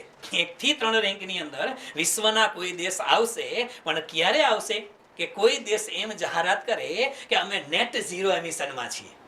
શેમાં છીએ? Net zero.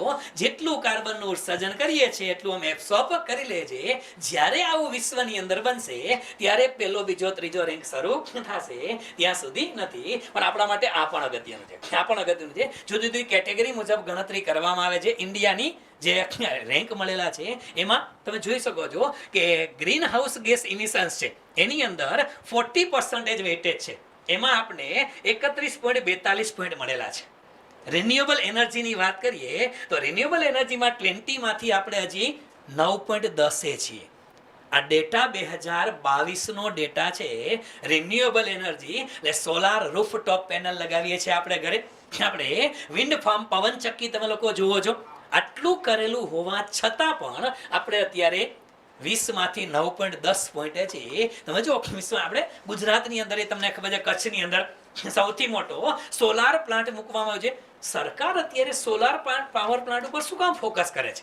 એનું કારણ છે કે વૈશ્વિક લેવલે જો તમારે સારા રેન્ક મેળવવા હોય વૈશ્વિક લેવલે એન્વાયરમેન્ટની બચત કરવા માટે તમે કંઈક યોગદાન આપવા માંગો છો તો કરો. એટલે આ ખરેખર જુઓ તો વૈશ્વિક લેવલે હજી આપણું યોગદાન અહીંયા ઓછું છે, વધી શકે એમ છે. જેમ જેમ સોલાર પેનલ આપતી જશે, વિન્ડ ફાર્મ આવતું જશે, તો એવો ફાયદો થવાનો છે. એનર્જી યુઝની અંદર 20 માંથી 14.68 છે સારું પરફોર્મન્સ છે. અને ક્લાઇમેટ પોલિસી, દેશની અંદર ક્લાઇમેટ પોલિસી પણ ઘણી બધી પોલિસી એવી છે કે જે ક્લાઇમેટ બચાવવા માટે આપણે તમે જોયું છે. ક્લાઇમેટ પોલિસીમાં ઘણા બધાને વિચાર આવે કે સર ભારતમાં એવી કઈ ક્લાઇમેટ પોલિસી છે. હાલની તારીખે તમે લોકો જે પેટ્રોલ ડીઝલ યુઝ કરો છો, કદાચ હું ન ભૂલતો હોય તો 10% એની અંદર ઇથેનોલ મિક્સિંગ આવે છે. 10% કે 20% સમથિંગ કે ઇથેનોલ મિક્સિંગ પેટ્રોલ આવે છે. તમે કોઈ પણ પેટ્રોલ પંપે જાજો, પેટ્રોલ પંપે બોર્ડ મારેલું હશે કે સરકારશ્રીના આદેશ મુજબ પેટ્રોલમાં 20% ઇથેનોલ મિક્સિંગ છે. વાય ઇથેનોલ એટલા માટે મિક્સિંગ કરવામાં આવે છે કે ઇથેનોલ છે એના પરિણામે પર્યાવરણને નુકસાન થવાનું નથી. ધીમે ધીમે ધીમે આપણા પોલિસી 20 છે અત્યારે 10 કે 20% છે, એને ધીમે ધીમે 80 લઈ જવાના છે. 80 લઈ જવાના છે. એ આપણી શું છે પોલિસી છે. થોડા વર્ષો પહેલા તમે જોયું હતું કે ભારતની અંદર BX4 એન્જિન સમથિંગ હતા, અથવા B4 એન્જિન, B6 એન્જિન, એની બધી ગાડીઓ બંધ કરી દેવામાં આવેલી હતી. તો એ શું છે? એ ભારતની એક પોલિસી છે. ભારત દેશની અંદર કોઈ પણ વાહન છે એને 15 યર્સથી વધારે તમે યુઝ નથી કરી શકતા. તો એ પણ શું છે? ઇન્ડિયાની આ બધી પોલિસી, ઇન્ડિયા સ્ટેટ પોલિસી. તો આ બધી ભારતની ક્લાઇમેટ માટેની પોલિસી છે કે જે તે દેશની અંદર ક્લાઇમેટ માટેની પોલિસી કેવી સારી છે. જો તમારા દેશમાં પોલિસી સારી હશે તો તમને રેન્ક વધારે મળશે. એટલે આ બાબતોને આધારે નક્કી થાય છે ક્લાઇમેટ ચેન્જ પરફોર્મન્સ ઇન્ડેક્સ. ઠીક છે? ઓકે, આ મુદ્દો પણ એક જાણવા જેવો ખરો. યસ યસ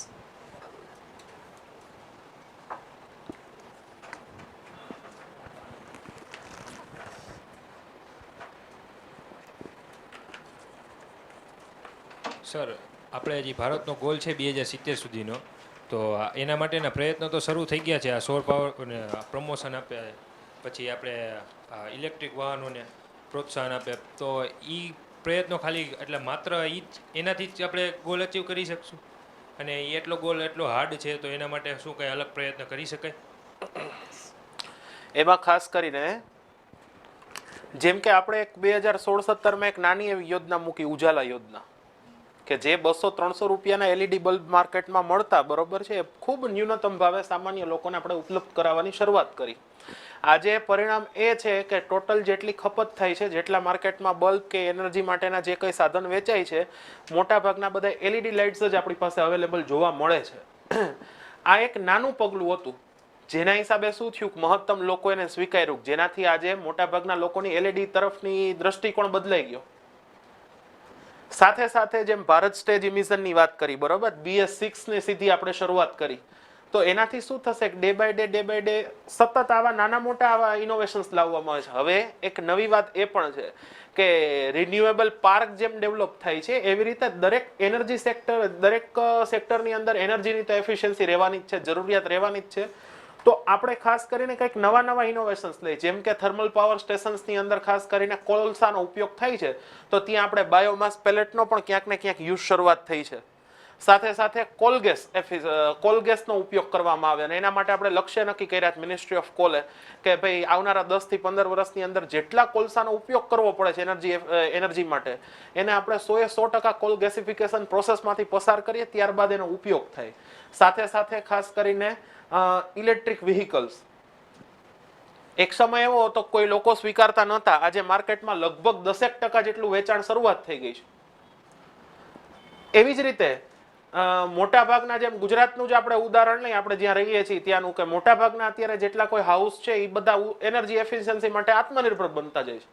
તો હવે એવું પણ લક્ષ્ય નક્કી કરી શકાય કે જે MSME સેક્ટર છે આપણી પાસે, કે જેમાંથી સૌથી મોટામાં મોટી રોજગારી મળે છે, તો દરેક એનર્જી પોતાની સ્વ જવાબદારીએ સબસિડી દ્વારા, અલગ અલગ યોજનાગત ઉપાયો દ્વારા પોતાની એનર્જીમાં આત્મનિર્ભર બને. એનો મતલબ એવો નથી કે 100% આપણે રિન્યુએબલ એનર્જીમાંથી એનર્જી મેળવી શકીએ. આપણે કોલસાની જરૂર પણ પડવાની છે, અન્ય બીજા માધ્યમો છે એની પણ જરૂર પડવાની છે. તો એ જગ્યાએ ક્યાંક ને ક્યાંક આપણે ન્યુક્લિયર એનર્જીનો ઉપયોગ કરીએ કે જેનાથી ક્યાંક ને ક્યાંક પોલ્યુશન થોડા ઘણા હદે ઘટાડી શકાય. આ અલગ અલગ યોજનાઓ થઈ. લાંબા ગાળાની યોજના એવી પણ હશે કે સ્માર્ટ સિટીની અંદર સ્માર્ટ એનર્જી, એવી એનર્જી જેનાથી કોઈ પર્યાવરણને 0% નુકસાન થતું હોય. તો આ બધા જ આપણે અલગ અલગ સ્ટેપ લેતા જશું, મૂકીશું. અને બની શકે કે જે ગવર્મેન્ટ આપણું એડમિનિસ્ટ્રેશન છે, ખાસ કરીને આપણે ત્યાં સુરતમાં 5-1 વર્ષ પહેલા એવો એક નવો ઇનોવેશન્સ લીધો એડમિનિસ્ટ્રેશન સુરતમાં, કે જેટલા પ્રાઇમરી હેલ્થ સેન્ટર હોય, જેટલા ગવર્મેન્ટ બિલ્ડિંગ હોય, બધા ગ્રીન બિલ્ડિંગ બનાવ્યા. કે જેનાથી શું થશે કે ટોટલ જેટલી કોસ્ટ ઓફ એનર્જી ગવર્મેન્ટને પે કરવાનું થાય છે બિલ, એ 0% આવ્યું. તો આ જ કન્સેપ્ટ દ્વારા અલગ અલગ રીતે આપણે આગળ વધી શકીએ. યસ, કોઈ એખાદા સવાલને આપણે છેલ્લે ન્યાય આપશું. સમય થઈ ગયો છે તો એકાદ સવાલ લઈએ.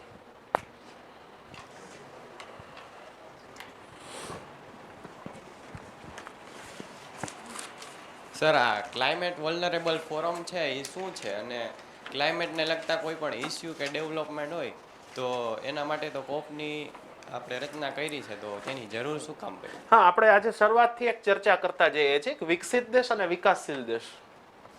એમાં ખાસ કરીને આઈ થિંક માલદીવ્સ ની અધ્યક્ષતામાં એક આ ક્લાઇમેટ વલ્નરેબલ ફેસિલિટી, બરોબર છે, આ ટાઈપનું એક ઊભું થાય છે તંત્ર. શા માટે? કારણ કે વિકાસશીલ દેશની કંઈક સમસ્યા અલગ છે.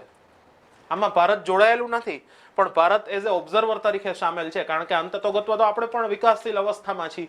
આપણે જે પ્રશ્ન છે એ જ પાકિસ્તાનને પ્રશ્ન રહેશે, કારણ કે એ વિકાસશીલ છે. આપણે જે પ્રશ્ન છે એ ચાઇનાને હશે, ને આપણે જે પ્રશ્ન છે એ જ માલદીવ્સને હશે. તો આના માટે એક કંઈક અલગ વ્યવસ્થા થાય જેથી વિકાસશીલ દેશનો આવાજ એક થાય, એક સરખી પ્રતિબદ્ધતા ઉપર એક સાથે જોડાય. એના માટેનું એક બનેલું એક અલગ તંત્ર છે, બરોબર છે. યસ, વન ટાઈપ ઓફ જેને આપણે કહીએ કે Regional આપણે કહીએ કે રિજિયોનલ ફોરમ છે. ઇકોનોમિક્સની અંદર આપણે ઘણી વખત જોતા હોય છે કે જુદા જુદા પ્રકારના ગ્રુપ્સ હોય છે. G7 હોય તો ઘણી વખત વિચાર આવે કે સર G7 ઓલરેડી હતું તો G20 ની જરૂરિયાત શા માટે? સમજી શકે એવો મુદ્દો છે. એવી રીતે બ્રિક્સ સંમેલન છે, તો બ્રિક્સ સંમેલન જેમ આપણે લોકો અર્થતંત્રની અંદર શેના માટે? તો એક સરખી વ્યવસ્થા વાળા લોકો છે, બધા દેશની અંદર લોકશાહી વ્યવસ્થા છે, સારી એવી પોપ્યુલેશન વાળા દેશ હતા, એ બધા સાથે મળીને જેમ બ્રિક્સ સંમેલન બનાવ્યું, જેમ આસિયાન સંમેલન બને છે, જેમ બિમસ્ટેક બને છે, સાર્ક બને છે, બધાની પોતપોતાની અલગ અલગ નીડ છે. એ પ્રમાણે વિશ્વની અંદર જે ડેવલપિંગ કન્ટ્રીઝ છે, એ ડેવલપિંગ કન્ટ્રી બધા સાથે મળે અને એન્વાયરમેન્ટના કોઈ માટેના સારા પ્રયત્નો કરે, એના માટેની એક ફોરમનો વિચાર એટલે વલ્નરેબલ ફોરમ છે. ઓકે, તો ઘણા બધા પ્રશ્નો તો હજી તમારામાંથી કદાચ હોઈ શકે, પણ સમય જાજો થઈ ગયો છે. પાછો આગળ પર લેક્ચર તમારે ભરવાનો છે 15-20 મિનિટના બ્રેક પછી. તો આજની ડિબેટ સેશન છે એને આપણે અહીંયા સુધી રાખીએ છીએ. વધુ બીજા કોઈ પણ પ્રકારના પ્રશ્નો હોય તો એની આપણે લોકો ક્યાંક વચ્ચે લેક્ચરમાં પણ ચર્ચા વિચારણા કરતા જશું. પણ એક કોઈ પણ સમિટ થાય છે તો એક સમિટની શરૂઆત તમે ક્યાંથી કરી શકો, અને કોઈ પણ પ્રકારના યુપીએસસીમાં જ્યારે મેન્સની અંદર સવાલ આવે, કોઈ સ્ટેટિક ફેક્ટ વાળા પ્લિમ્સમાં સવાલ આવે તો એનો આન્સર કઈ રીતે આપી શકાય અને એ મુદ્દાને કયા એંગલથી જોઈ શકાય, એના માટેના પ્રયત્નો છે. તો આજના દિવસે અહીંયા સુધી રાખીએ. વધુ આવનારી ડિબેટની અંદર આપણે લોકો ચર્ચા કરશું. બધા લોકોનો ખૂબ ખૂબ આભાર. સાથે જય હિન્દ, જય ભારત, જય જય ગરવી ગુજરાત, જય જય ગરવી Gujarat. Thank you so much. Thank you.